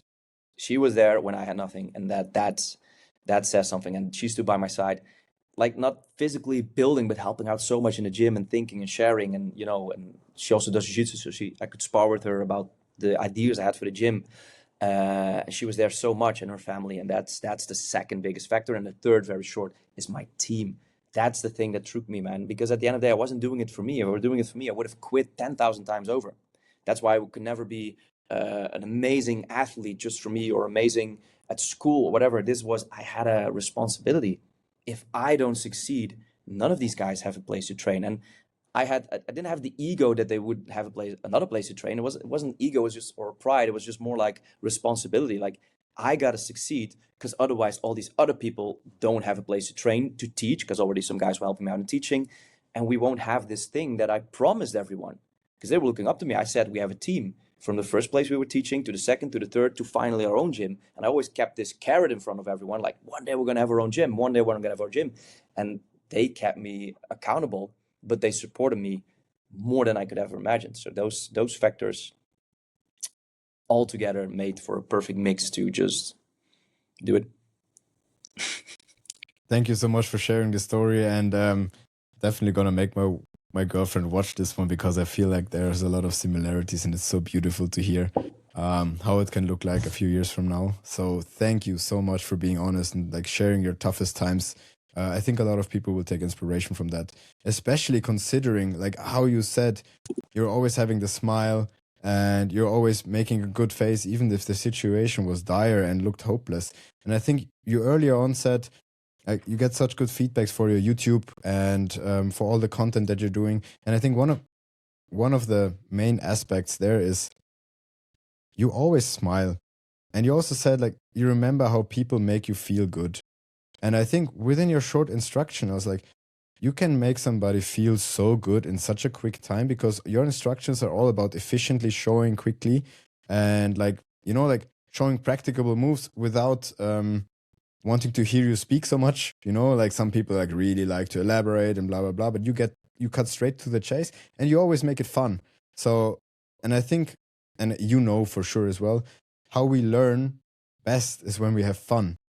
And like I remember one of my my ex-girlfriends telling me when I was using her as an uke and watching Danaher and Gordon instructions, like, why don't they ever smile? Yeah. Like, why is it so serious? And like, well, they do smile sometimes, but then I see you and like, oh yeah, that makes a difference. You should come to my classes in real life, because YouTube is so hard, man. I have no feedback. There's no people watching me. There's just a guy in a camera, right? So the people watching, they see me, but I don't see those people. So it's a very hard medium for me to teach through. I think classes are way better. I get a lot of interaction. I make jokes. I look at people. I interact with them in the class. That's impossible through YouTube. But at the end of the day, I love making YouTube videos. Nothing is like, oh, we have to smile. We always have fun shooting. Like a day of shooting, of course, it's a lot of work, and making 1 6-minute YouTube video takes up an hour. But we actually like doing it. There's no lying about it. It's not like, oh, I have to smile now whilst going through this tough matter. I just love. We have fun on the set, and the more I let go and I don't mind the camera and just have fun and act like I'm just teaching, the more sincere it is as well. Because at the end of the day, I said this to the camera guy as well, to my friend Bart and to everyone. The day I don't like doing it anymore, I'm gonna quit. I do this because I like it. You know, to be honest, YouTube doesn't make me money. You know, it's peanuts. But it gives me so much validation. So much. How do you say? Reward in the way that I can help people share and get to meet people and share my love for jiu-jitsu. And I love doing that, and I love reading the comments. But I knew for a fact that if it hadn't been successful, I don't mean success in the number of subscribers or money, whatever, but success in the way that people liked it. If I would have gotten a lot of hate, I would just have quit, because I just do it for fun, man. And if it's not fun, why then would I do it? This is not I didn't dive out to be a YouTuber. It was actually never meant to be for the public. We made YouTube videos for my students, because I got a lot of questions like, hey man, I missed class this week. What are we doing? Can I see you? Can I get your, can you repeat the class for me? Because I missed it, or I missed the part, or I didn't get it. I was like, man, that takes me so much time. Here's a video, check it out. The problem with videos is it's forever set in time.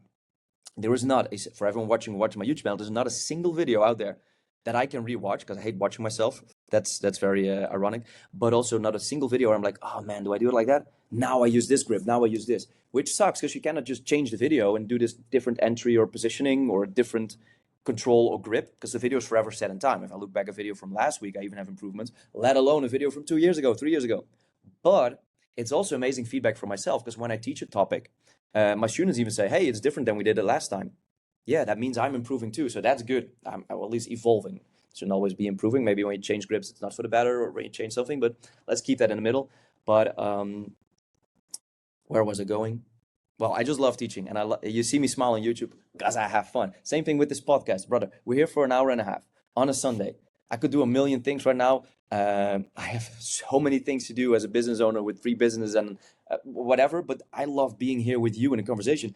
And I appreciate the fact that you love it as well, because I know, well, I don't know anything for a fact, but I can imagine, if I can be so bold and assumptuous, that you don't make a lot of money making podcasts. And people should fucking appreciate the fact that we share jiu-jitsu, share this conversation, this knowledge. And I want to do this till the day that I die. No matter how important I feel, or I can travel and do seminars, I never feel too good to just have fun and do the things that I like to do, man. Go to open mat. I make a rash guard for you that actually costs me time and money. You don't order 1,000. You will never order 1,000 rash guards for your team, I assume. And that's okay. I just do it because I love doing it. And there's no lying about that. At the end of the day, there is a small risk because I like doing a lot of things. And sometimes I feel like I'm letting down on like family or friends because I have to go there. I feel really obligated to help and share and do things. At the end of the day, I'm like, man, I'm putting so much time in my YouTube channel, all these things. And you're always giving up something for that. You know, there's not unlimited time. It's how we divide it. And now, past year, I've been also choosing to focus on my personal life a little bit too. It's just like with the gym. I can never be sick in the gym. I am always there. Man, to be honest, and this is really inside information, but I have staph at the moment from Thailand. Fucking sucks. Classic. I'm on antibiotics. I ripped open my knees doing Muay Thai, and the mats there, good mats, but they were like the rice pattern mats, you know? Oh, Not yeah. smooth. And you know when as a white belt you get these mat burns? I don't get them anymore, but there I was training 4 times a day and the mats were rough and I got mat burns. So my knees, my ankles, everyone was ripped, and I was doing Muay Thai and kicking and kneeing on pads and whatever, you know. So I got wounds and they got infected with staph. There was a lot of staph in the gym. No offense to the gym, I saw them clean it, but you know, it's 30 degrees. There are hundreds of people in this big, very commercial gym in Phuket, you know. My nephew was there. He also had staph weeks before me, even before I came. So yeah, it happened. Now I'm here with fucking staph. I was going somewhere. That you're still like you can never be sick in your own gym. Oh yeah, sir. So I'm at the gym now, at the side teaching, because you can't be in a mats with staff. Everyone listening, ringworm staff, stay off the mats. I cannot roll, but I'm still there teaching. I cannot be sick. But this year I finally took the priority to also prioritize my personal life and say, hey guys, I couldn't leave the gym even if I was sick. And now I'm like, I find periods of my time like, hey guys, I'm not coming. Someone else is teaching. Classes are always on, right? But I'm having my nephew's birthday. I would never, ever go to my nephew's birthday. I was like, no, I have to teach. I have to be there, jiu-jitsu. And I felt this huge obligation, this work drive, which it got me where I am. And I'm very grateful for that. But it wasn't healthy. And I couldn't keep this up for 10 years. So now my work-private balance is getting, I think it's still like this, but not like this, nor like this. But I'm trying to focus a little bit more on my personal life. And I think that's better for the longevity of the gym, to sometimes step out and also see that the gym and me can be separated. I have people signing up in my gym who follow the fundamentals classes or the women's only class who don't even know who I am. I have people coming at the counter of my gym and ask me, how long do you work here? Because they train with one of my teachers. Or they ask me, hey, do you work here? Can you help me out? I'm like, hey, man, you know, and that's good. That's amazing. I love that. It's not about me. It's not the Tum gym. It's Energia Martial Arts for everyone is there. And I love the fact that it gets bigger than I am. Because I'm not going to be here forever, man. And maybe I'm going to do different things. Maybe I hope to have kids someday. I want to take a step back. Maybe I'm going to travel, do more seminars, whatever. And someday I'm going to be gone. I hope the gym lives on forever. And I think that's also going full circle to what we talked about, that insecurity, that mean to prove yourself on whatever field, whether it's coach, athlete, or business owner, or whatever, to see like, hey, man, it's so much bigger than I am. And at the end of the day, what do I just like doing and what's best for my students? And I thought it was best that I would always be there and grind and roll hard. Now at the end of the day, I'm like, is that true? Is that really what matters most? Or is it so many other things that factor in? Same thing for my students. I always thought my best students would be the best athletes, getting all the medals and the cool guys. But now my favorite students, but still some of those people, but also a lot of people who will never, ever compete or get a black belt. Or I don't even know that. I cannot know that, but I think. And some people so unexpected who just are the best students, who give so much back to the gym and the community. Which 5 years ago I couldn't have imagined. So that's really funny to see how I thought about having my own gym 4 years ago when we spoke. The dream I had, I finally got there. I have the gym, I have my black belt, I have a big YouTube channel, I get to travel, teach and whatever. And the things that I thought that really mattered are not so important to me anymore. And the things I thought would never matter, the things I thought, well, I just took them for granted, they are the things I really love. It's just like when you get really injured. You tore your ACL. I tore my LCL, my meniscus. I had so many injuries. Only when you're really injured, you don't give a fuck about belts and medals. You just care about, man, I just want to train with my friends and go home safe and have fun. That's the goal. That's the most important things. You will only find that out when you're really sick or get a big injury. Because up till that point, you'll just take it for granted that you can roll, and you're going to focus so much on the details. And it's the same with content. You want to get views. You're going to get 1,000 views, 10,000, 100K, a million views. At the end of the day, it doesn't matter if it's a million or if it's 10 people watching that actually really appreciate you. I would rather have 5 guys like you in my entire YouTube channel than hundreds of thousands of people who just use me to get the next quick fix, ironically, to get better in the jiu-jitsu. So I think this is, now I'm starting to sound really old, but no, this for you're me is absolutely value driven. That's beautiful. The new vision. Nice. I've actually had a discussion or a longer conversation with my friend who runs the 10th Planet in Belgrade, and I heard similar struggles with, being the gym owner and having a certain kind of qualitative inspirations. Or aspirations. He did not have your situation where he was already working with people who were teaching for him in the beginning. But how was that for you? How much have you ever considered yourself a one-man show? And when, if ever, and when did that change? And how did you transform the Tum that started as a YouTuber teaching in 5 different schools and then still teaching at 2 different ones and your own, I guess? Or how did you bridge that gap? And which people at what time came in to help you? How? That's a good question, and I'm gonna be brutally honest, because going from me as a teacher, as the main guy, and just being like self-employed and doing my thing, to a team effort, I think it has always been team effort. I'm really grateful because I started out with capoeira, as you know, which is really not competitive and really community based, and everyone like of course you have the teacher and the master and some traditional rules from Brazil, but that vibe I took into jiu-jitsu. So I really had a lot of people helping me out in the beginning, and mind you, I was teaching, for instance, jiu-jitsu for the first time at a judo school with judo black belts. So I was showing some jiu-jitsu. I was a blue belt, man. I was showing some jiu-jitsu techniques, but they already knew takedowns and armbars, and sankakus, like triangles. So I actually involved them in the process. I wasn't the master of information. I never considered myself, nor do I do now. Even so, I want to quote yesterday, we had a class on kimura traps. I was teaching, but I couldn't show it because I have staff. And I have a guy in my gym, he also teaches in my gym, and he's really good with kimura traps from Halfguard. So I said, hey guys, now 3 things are good. When I'm injured or have staff or sick and I'm still teaching, it makes me a better teacher because I cannot just show you. I have to be really precise with my words, which makes me a better coach. Also, when you're competing, I cannot say, hey, grab his arm like this. Yeah, what the fuck? Get an unhook with your right hand. You have to be specific in what you mean with your words, which is also great for YouTube to teach technique. You can grab his arm here. Yeah, and you're watching YouTube. What the fuck do you mean here or there? Or grab the leg. Where?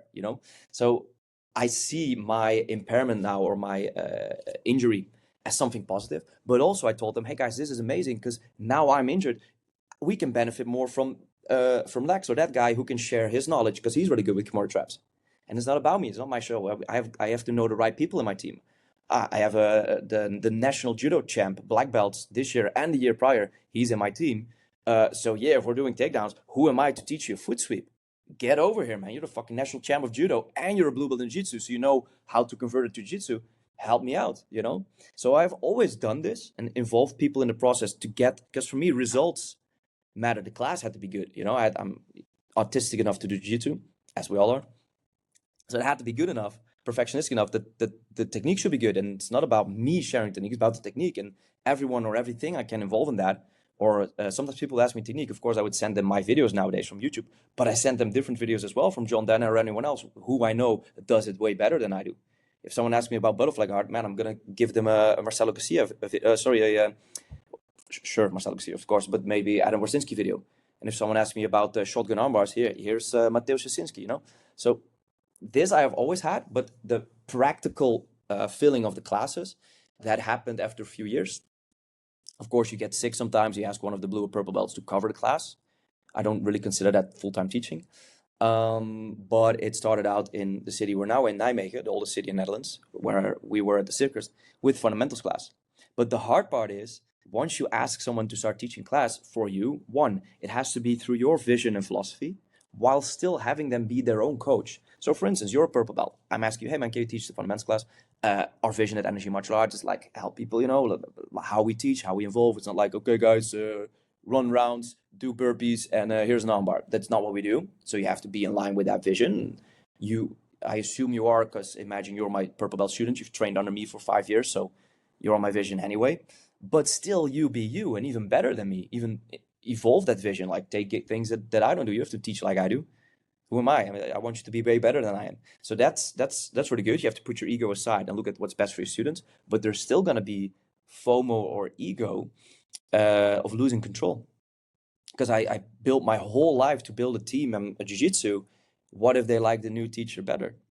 What if the new teacher makes people leave? If people don't like it, they're like, hey man, you're taking the easy route. You're not teaching yourself. I'm going to quit. I came to learn from you, and now you're putting us with a purple belt for classes twice a week. Or if they like him better, they don't like my classes anymore. What if he gets really ambitious and tries to take over? All these things happen in your head, and I'm just here being honest about that. But all these thoughts occurred, and that was to get that switch.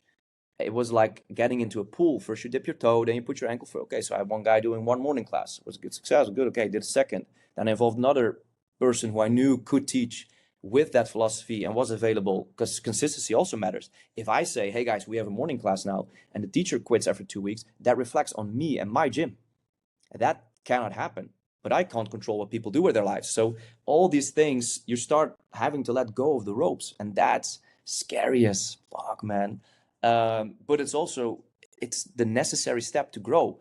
We now have 23 classes a week at that gym, but I also have another gym where we have only 3 classes a week, but I teach there. And then we have 3 franchise locations where instructors teach under the Energia Martial Arts flag, where I don't teach. But I cannot teach those 23 classes a week. I cannot teach women's only or judo class. So you have to let go and find the perfect people to fill in so your team can evolve, your gym can be filled, and you can grow as a gym. But it's scary sometimes. Also the fear of being, I don't know what's the word, obsolete, or the fear of people being like, we don't need them anymore. But we'll do something else. Because one day I'm gonna be the old guy with the big belly, who's gonna be completely injured. Yeah, man, you should do the armbar like that. We did that in 2025, And people are like, yeah, sure, grandpa, we now do inverted donkey bolos, And this is gonna happen. We think we're the new guys now, man. Jiu-jitsu is going so fast. I see blue belts nowadays who started out when they were 4 years old. I'm like, man, I'm old school already. I'm old school, and I thought I wasn't. But this is hard to switch from you being the teacher and the guy who has the ropes and letting go. Everyone in my gym is able to cross-train. We get people visiting from all over the world, and my students train all over the world, and I love that because it just makes us better. But it's also letting go a little bit to focus on the bigger goal, and so much bigger than me or you, to see what's best for the community and for the students, whilst keeping the integrity and the pillars of your gym strong, because that's also hard. Now we're growing a lot, and I don't want to lose. I have 400 to 500 students. I want to know their names. I want to know their birthdays. I want to know how they compete. I want to know when they're up for promotion. I want to know their game in jiu-jitsu. That gets really hard, especially if they don't train my classes, but train other classes with my instructors. I'm not there to observe. So I should trust them that they follow the progress of those students. And when we were a small team, it was very personal. I knew everyone. I was completely involved.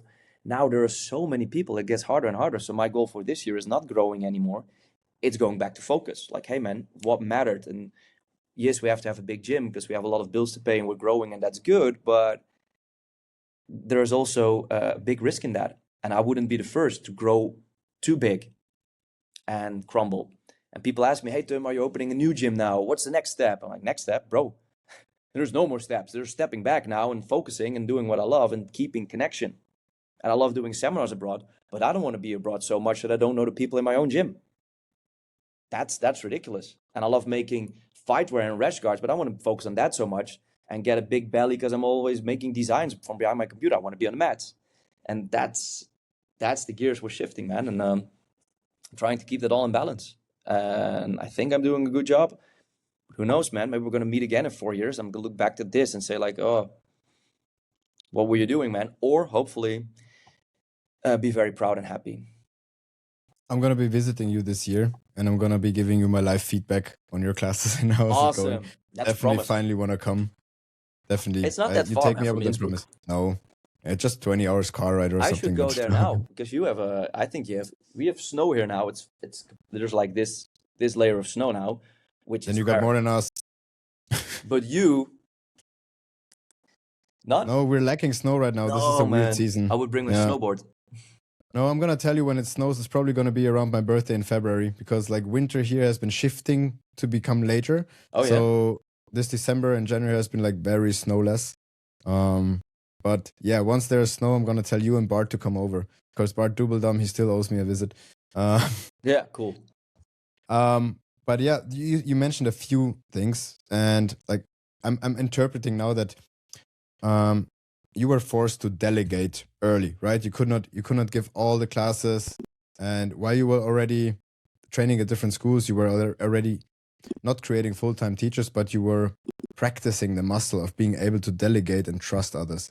And I think this is a really huge step that you mentioned. And the other thing that you mentioned is growing, and that and I'm so happy to hear that, really, because the biggest struggle that I've had in my operational positions as a leader for like hundreds and then thousands of people was that the companies that I worked for were operating under the belief that they constantly need to grow in order to be successful. And they were stock invested or like venture capital invested companies, right? Where there's a lot of external money having the reins on how your business needs to perform. Yeah. And once that happens, once other people tell you what you need to do, and you think that you can only be creating a better product or like winning the market if you're growing, it's crazy. So I mean, with these kind of companies, when there's external investment, of course those investors want to make their money back, and the easiest how to get it for them quickly is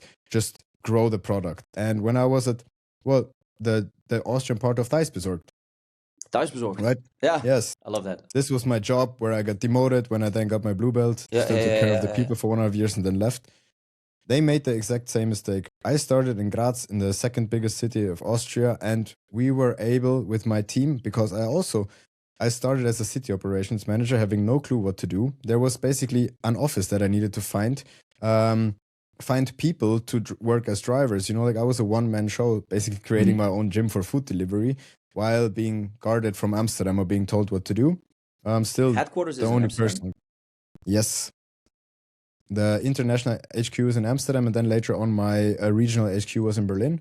So my first manager, he was Dutch, Jordi, and we were an international team from Portugal, Poland, Switzerland, and Austria under his umbrella, basically, because we the small company within Thuisbezorgd that took care of the operations, basically the actual driving of the food, was just a startup within the big, already huge company that Jitse had founded from his attic, which was a platform. He offered restaurants to be there to market themselves, right? But at some point, Uber was getting so strong in the Netherlands that they took over food delivery, and they brought restaurants on their platform that they just started, and they became a huge competitor because Thuisbezorgd was not able to deliver. They were just able to put the platform on, so they were forced to basically do the same thing as Uber, but just they had no idea how to do it, and definitely not the infrastructure. But they did anyways, because this is what the market needed, like the market demanded, right? And the food delivery market, same as with the shopping market, is a winner takes it all market. Yeah. So the idea of the investors is there can only be one, but the investors, they invest in all of the competing parties at the same time. BlackRock, Vanguard, State Cap, the big ones, they own them all, and they're just gonna put their chips, because they have enough, on all of the numbers on the roulette table, and one of them is gonna come up. Winner. Yeah. This is very tough, man. And I've been on this crossroad a few times. It's why I have no I have in the YouTube channel, there's no sponsors. The only thing I do is I work with X Martial a little bit. But they don't tell me what to do in the videos ever. Period. I can do whatever I want. I can wear the clothes. I cannot wear the clothes. I can do a shout out, not whatever. But no sponsors. I don't want to be this, hey guys, before we get started, my CBD sponsor and my soap and whatever jiu-jitsu bracelet app, all these things. That's so hard because it's so tempting, man. For the gym, the same thing. No sponsors. On my rash guards is nothing. It's only Energia. The gym is only Energia because it's a very slippery slope to have other people decide how you should run your business, because eventually it sucks. No stockholders, no one. I have a lot of people helping out, but no one gets the final say but me, but it's very tempting. You also said about growth. Now, the fun thing is I always saw growth as getting bigger, but it's the same as jiu-jitsu. You can grow in jiu-jitsu in two ways. I tell when teaching as well. You can broaden, like, okay, you know armbar, now you know a knee bar, now you know omplada kimura, and you can learn more techniques, or you can do that same armbar 2,000 times. It's also growing, so in depth, like, and this is also the same way you can grow your jiu-jitsu team or your business, is you can grow and have more students and more classes and more teachers, or you can grow, which is still growing, by getting better service, doing more events, more fun things with the team. We now had a Christmas event. We had karaoke. We do a team day every year. I just did a excursion thing with all the teachers 2 weeks ago, and final week of the year, to celebrate and thank them all. We did some cool escape rooms and had drinks or whatever. This is also growing. Not a single instructor 100%. joined us that day. We didn't grow and expanded, but we grew deeper. And this is how you should look at growing as well. And people tend to see that's very hard, especially in numbers. We look at money, views, like salary, number of students from or number of customers, let's say, or whatever. Or that's not growing. Of course, it's important. And I'm a business owner, so don't let me tell you that it's not important. And I look at this a lot, but there's also growing in more connection in your private life, but also in your business. So that's growing for my focus this year. Let's see how I love it. You're growing in quality, and that's exactly the last point that I wanted to make in terms of business. Like, once the target was set on just expansion, more locations, it was just, we lost quality because we were not able to manage that structure anymore. We were not able to get the same results. And especially after, like, in the beginning, we had all the money to spend, marketing was big. Like, we were able to really put a lot of drivers on the streets, to really become the best food delivery service in Austria. Like, I was proud of what my team in Graz did. Was amazing. They became bigger managers. They helped me succeed. They helped me get promoted, so they were able to be promoted. Like, this is exactly the growth that I wanted to see. And at some point it was taken out of my hand, and like, I was yelling, please don't do it. And they still did it because, like, the financial incentivation, at least the short-term one, looked so good, but they did not see the long-term. Every year we made the same mistakes enforced by management, cutting the drivers at the worst possible time, just because they did not want to look at the numbers that we looked at them, right? And 5 years, the same mistake, and then at some point I needed to leave. And basically the same thing happened in the second company as well, where it was just so much external pressure to grow, and I was still always responsible for the operations, and like, when your classes are becoming shit but you're still getting more members, the members are usually not staying for a long time, and then you get more and more shit from the customers. I was responsible for customer service for both the owners of the apartment homes as well as the guests who lived in them, which caused troubles on either side. Like, some of the owners were terrible, had terrible houses, some of the guests were terrible, behaved terrible in the houses, and we were not able to really keep the promise that sales was making. And I think this is the interesting part about jiu-jitsu. I think a well-made and a well-kept jiu-jitsu school can deliver one of the best, most convincing products in the world. Because if you are able to create that same feeling that we got, maybe not in the first session, but like, at least they got us to come back. So they created some kind of feeling, right? I think this is the best product that you can sell, and you can socially sell it, and you can sell it at a price where it might be higher and might not be fit for everybody, but that is also, for example, a way to determine your quality. And you don't just have to get like 10 Energia Martial Arts locations just to create more quality or growth, for that matter. But I'm very curious, because you said you do have schools that are running under the Energia banner. So, and also earlier when we were talking about the scaling, right, and keeping the culture, what did you do to to like spread the culture, like spread the same messages, like building those pillars for the future to make scaling not a loss of quality?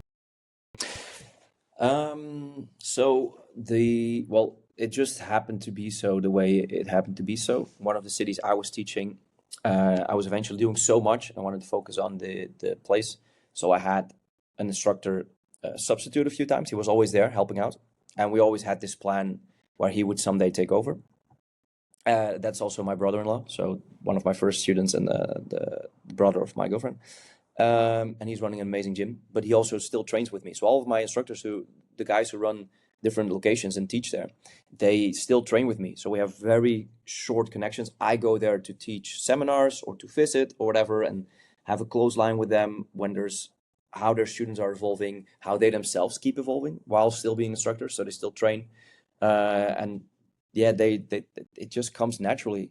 To be really honest, I want to say I thought about it a lot, but it was just kind of intuitive. This just happened. These gyms asked me to teach there. I said, I'm too busy. I'm already teaching in so many places, but I have a guy who can teach there through my philosophy. Is that okay?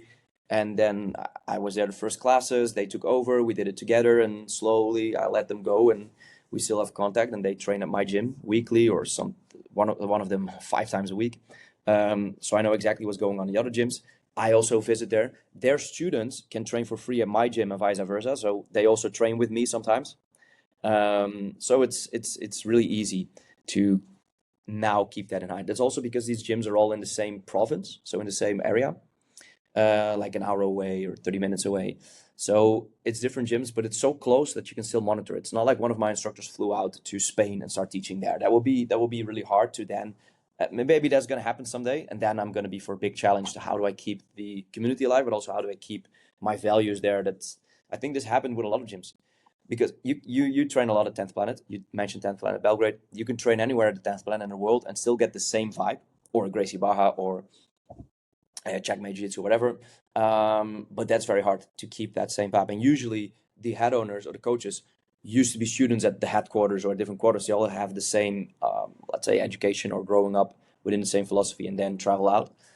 But that would be way harder. For now, I'm just on easy mode because it's so close and convenient. It just happened to be this way. So I want to tell you how I did it, but I don't really have an answer. It's just, yeah, I don't want to make up a fake story. This is what it is. For me, the answer is it grew organically. Yeah, organically. And that's the perfect kind of growth. And also knowing from the food delivery sector, density is a super big thing. And you call it density, like the distances between your gyms, right? Half an hour away. It is all still reachable. So you still have the personal contact. So like within the Dutch region, and especially within your province, you created a density by having multiple gyms teaching the same philosophy. And this is why I think you can still organically grow and like keep the culture the same, because you're still connected to the main hub, right? And even I think with your YouTube and maybe in the future Skool, this will be even easier to keep like the culture going and the culture growing while not losing the Tum Energia Martial Arts vibe, which is just delivering happiness, in my opinion. Mm-hmm. Yeah, well said. Yeah, that's how we did it, and I'm really I'm not sure if it's a right move to expand more and have more gyms or people traveling, but the thing is, I don't control that. If one of my purple belts or brown belts or someone's black belt at our gym says, hey man, I want to open a gym, can you help me out? If they want to do their own thing, they're going to do their own thing. And if they want to do it under the Energia Martial Arts banner with my approval, well, sure, why not? And maybe like the past 2 times, it wasn't my idea at all. It just happened to be that way. So who knows what the future will bring. And if someone within my team wants to open up their own place to teach and they love teaching, I would be their first and best supporter, because I know how hard it is, and I know how much I appreciated support and miss the lack of it sometimes. So yeah, that's gonna go how it's gonna go. I really hate it when a coach keeps people down. Yeah, I shouldn't teach or shouldn't open a gym close to me. Man, you should, man. I'm gonna be the first guy supporting you now, because I've been through it all, and I know exactly how I can help you out. And if that's the way the team will evolve, then so be it. And if all these other guys quit, and in 4 years we're going to speak and only have one gym because all the other instructors quit, it's also going to be fine. Then it's growing in this direction. So we can grow like this, we can grow like this, and maybe we can grow both. For me, it's all good as long as I can focus on what I really want, and that's being on mats and being present.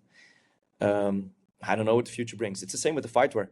If I quit tomorrow, well, that would be a waste of a lot of time and money, but it is what it is, man. It's just a side quest for me.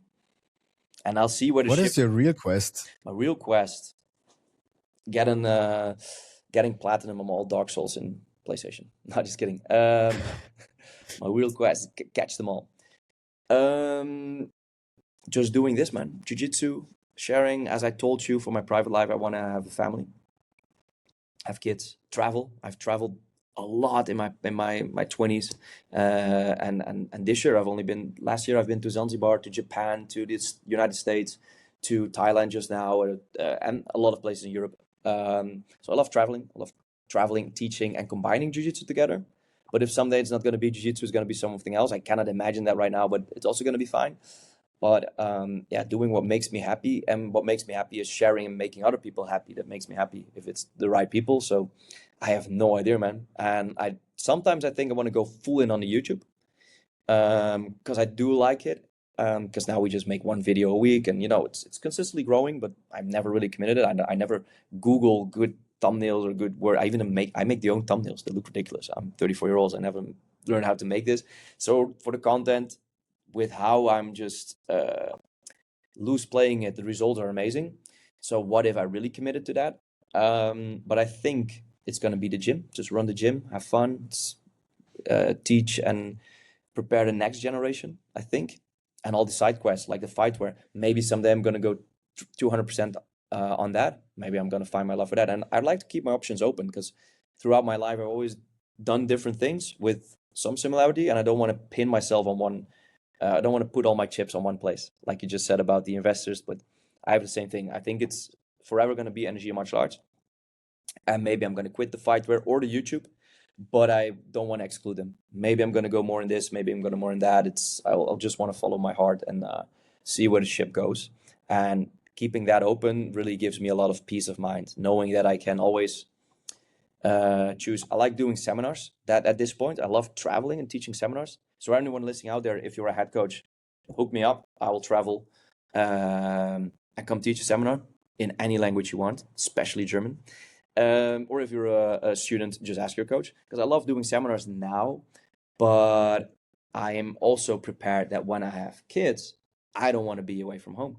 So that's why I did a lot of seminars last year, in the last past years, done over 30 or something now, traveling a lot, and I really loved it. I truly enjoyed it, but I know that's not going to be forever, or maybe it's going to be less once I have a family, or don't want to be away from a gym, or I have no idea, man.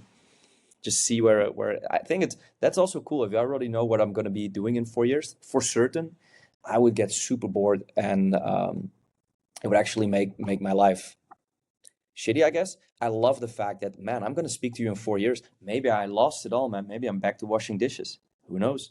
Maybe I have 10 more gyms. I said, well, eventually turned out to be growth. Who knew?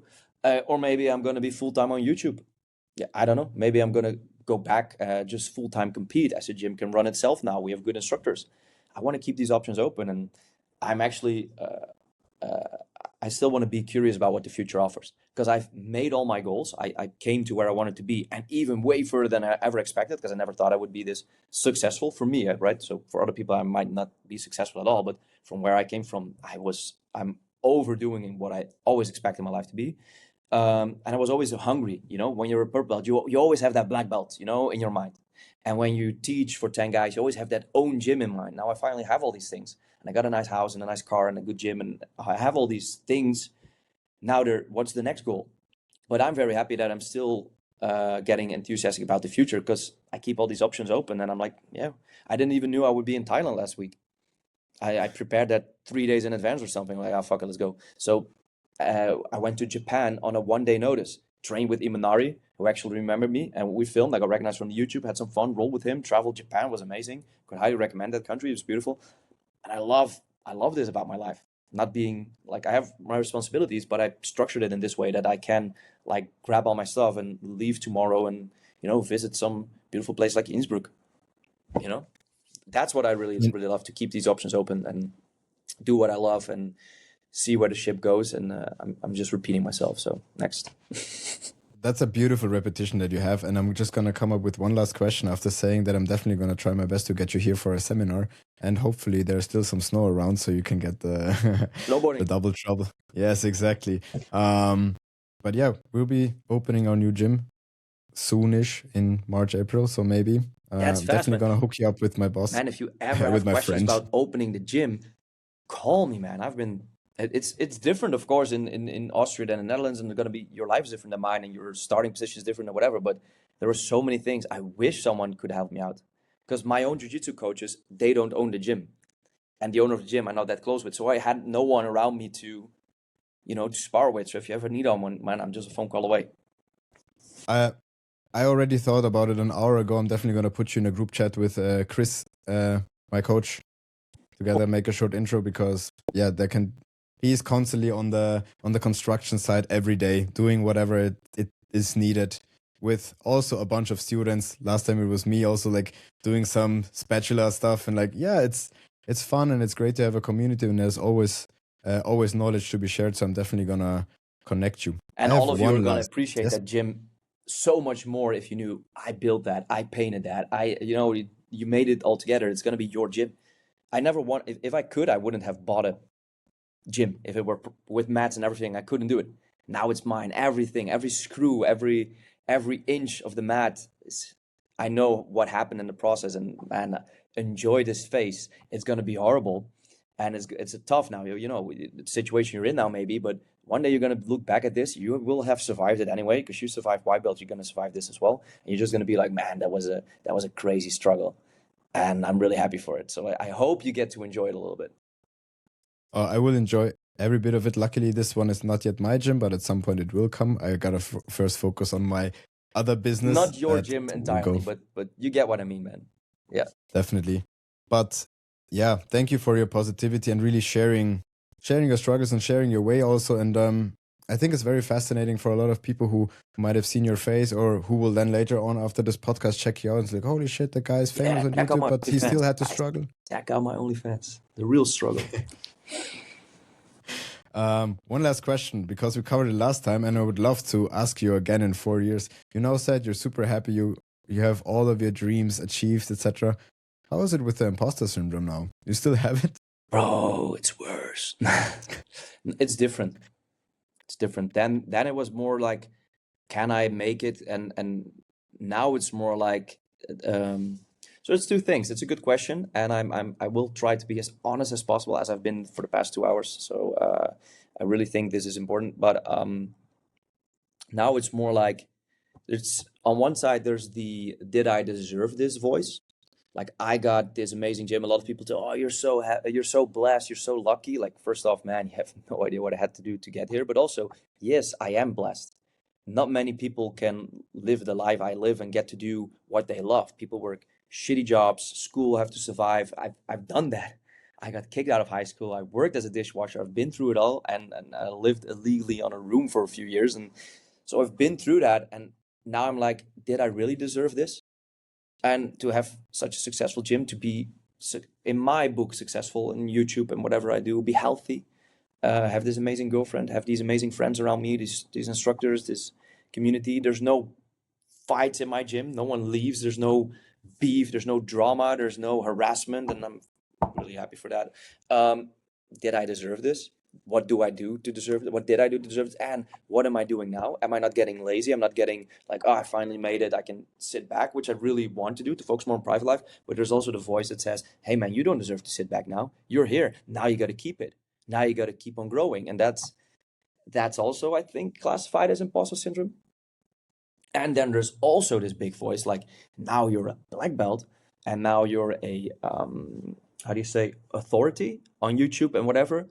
People assume I know shit, and I don't know shit. I come everywhere. People, other black belts, head coaches say, hey, man, I love your videos. They're cool. Well, doesn't matter if they're black belts or white belts, but you know what I mean? Other people that also know a lot, they say, oh, I love your videos. Can you show me this? And I'm like, bro, I don't really know, man. I'm just doing my thing. And I never expected it to be like this.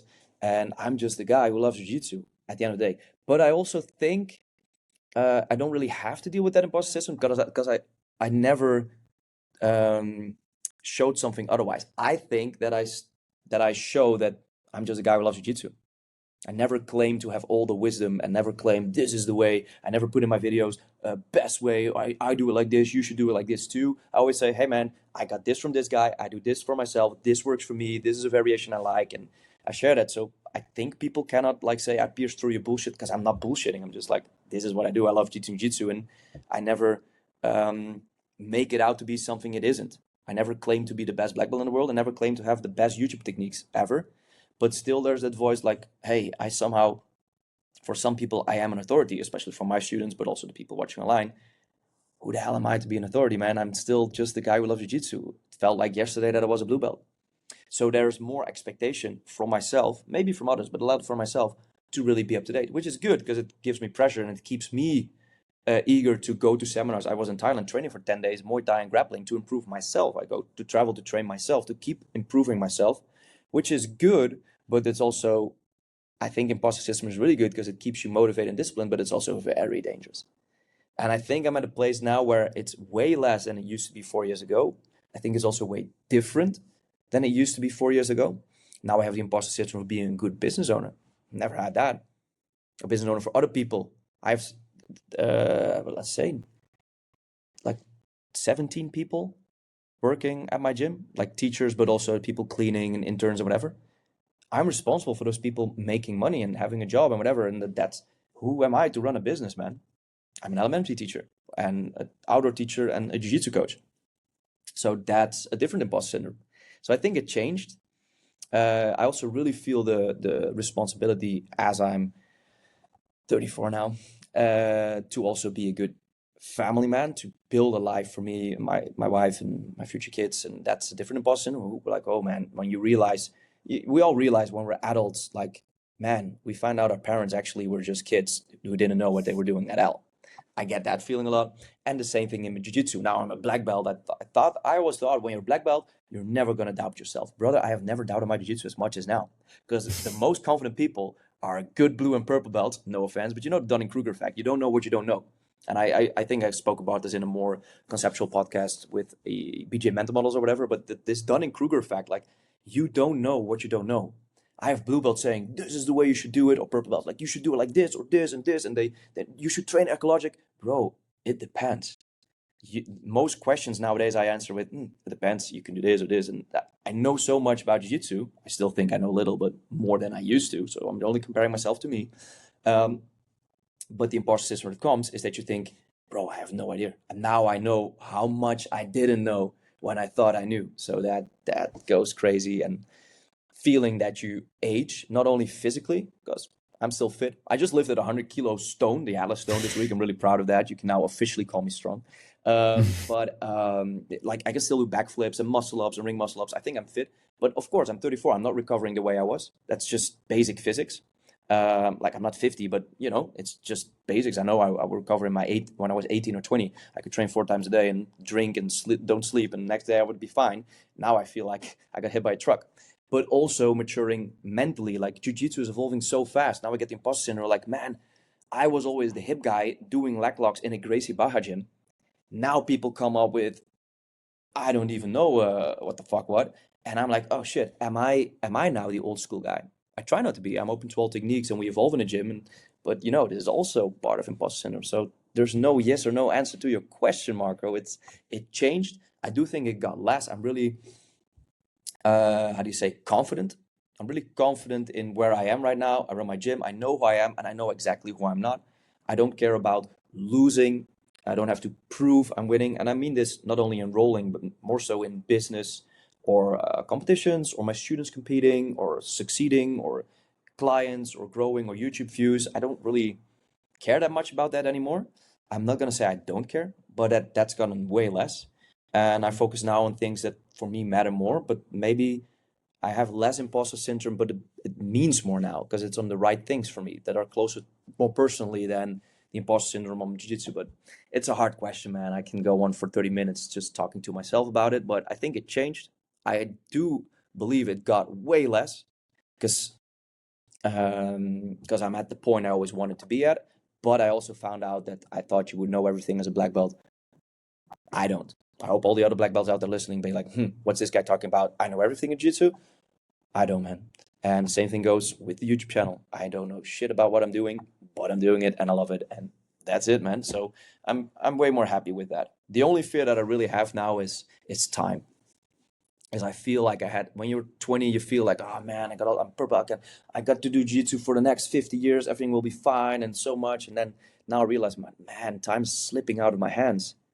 Is this the peak? What's next? And you feel not like I'm getting older, like in age or numbers. I feel very young. I look like 24, I hope. But it's more so that I feel like I always had so much more to achieve and do, and there's limited time, and how do I do everything, and how do I grow this and this and this, and trying to be happy and satisfied. I think the word satisfied is really important for me at this point. Like, not be content, like get lazy, but just be satisfied, be happy with what I achieved compared to Tum from 4 years ago, or let alone Tum from 10 years ago, man. That's the goal. And I think that's the whole imposter syndrome thing in a nutshell. Big nutshell. I love it. I love it, Tum. And I think the answer is never just easy. And if it was, it might not be honest. So thank you so much for your honesty. One thing, because I asked my friend Danny Goller, who is like a psychedelic kind of self-proclaimed researcher who has a lot of interesting connections. And I think he talks about somebody who's also doing jiu-jitsu and is also a rock star, about the imposter syndrome. And he asked him if he as a rock star still has, and he's like, yes, every time. What do you do against it? I just go practice and play my guitar. Yeah, and that's exactly what you're doing. You're just continuing, you're just going onward, and you're just keeping it in mind and using it as a driver to not become complacent and stay relevant. Yep. And I think this is why we all have it. Who doesn't have it might have another kind of issue, but those people who do have it, I think it can be used in a way to drive them. And it also, once you're able to be honest about it and like show other people that you have gaps that you even might not be aware of, but you're happy to talk about it, I think then you're in a really good place and you're in the right kind of imposter syndrome. And also regarding business, I think you do know what you're doing, because my latest realization was that if every business owner was a coach, then every business owner would be a great leader, because what a great leader does is care for their people, and what a great coach does is care for their people do. And they ask the right questions, and even if they know it, they will say it. But if they know a way out of it, they're going to help their students get there. And I think this is why you created an amazing community, an amazing gym. I'm very happy to see you soon in person. I'm going to pay your rash guards very soon. Yeah. And I'm going to send you the video of the whole unpacking. And on the 10th of January, we're going to have the wedding and the open mat. Beautiful, man. Beautiful. I look forward to that. It's what you say with the business is the same. A lot of people think, I need to build my business. What can all these people do for me? But the main question is, what can I do for these people, man? And yesterday I was sending postcards, handwritten, to some of my students who one got injured in a car crash. Another one just got a new kid. And the other one had a surgery. And the other, I just sent them the postcards, handwritten. I already texted them, but this makes community. And I don't do that for bloating or for the positive feedback I get. I do it because I'm really invested in my students. What can I do for them? Seeing them, helping them, getting involved, and then my business will grow organically, like you said. This is so funny, man. It's just like jiu-jitsu. If you really focus on improving and getting better and tapping everyone, you will not grow. If you just love working positions, you will grow organically. It's the same philosophy as running a gym. So keep that in mind if you start for yourself. At least it worked for me. So I'm sorry, man. I really, really appreciated the talk for 2 hours and 30 minutes. Brother, that's a long talk. If people are still listening, respect, man. Shout out. Let us know in the comments, because I really love people who are so invested. And I've done several podcasts with you, but a lot of different ones. And I know people actually listen to the whole thing, which is really, really cool with the attention span nowadays, which is TikTok 3 seconds or 7 seconds. We even see it with YouTube people. We have 6-minute videos. People look for the first minute and then the views drop because people don't have the attention span. So if you listen to the full podcast, props to you, man. You're a different kind of animal, which is really good for jiu-jitsu. If you have the focus to do this and listen to well, I don't want to talk for you, but listen to me bloat and gag on for 2.5 hours almost. Mad respect. Also crazy. Yeah, sorry for keeping you so long, but I think we covered a great story. And to be honest, Tum, I'm so happy that you shared all of this. I think a lot of people will be getting inspired and motivated to pursue their dreams.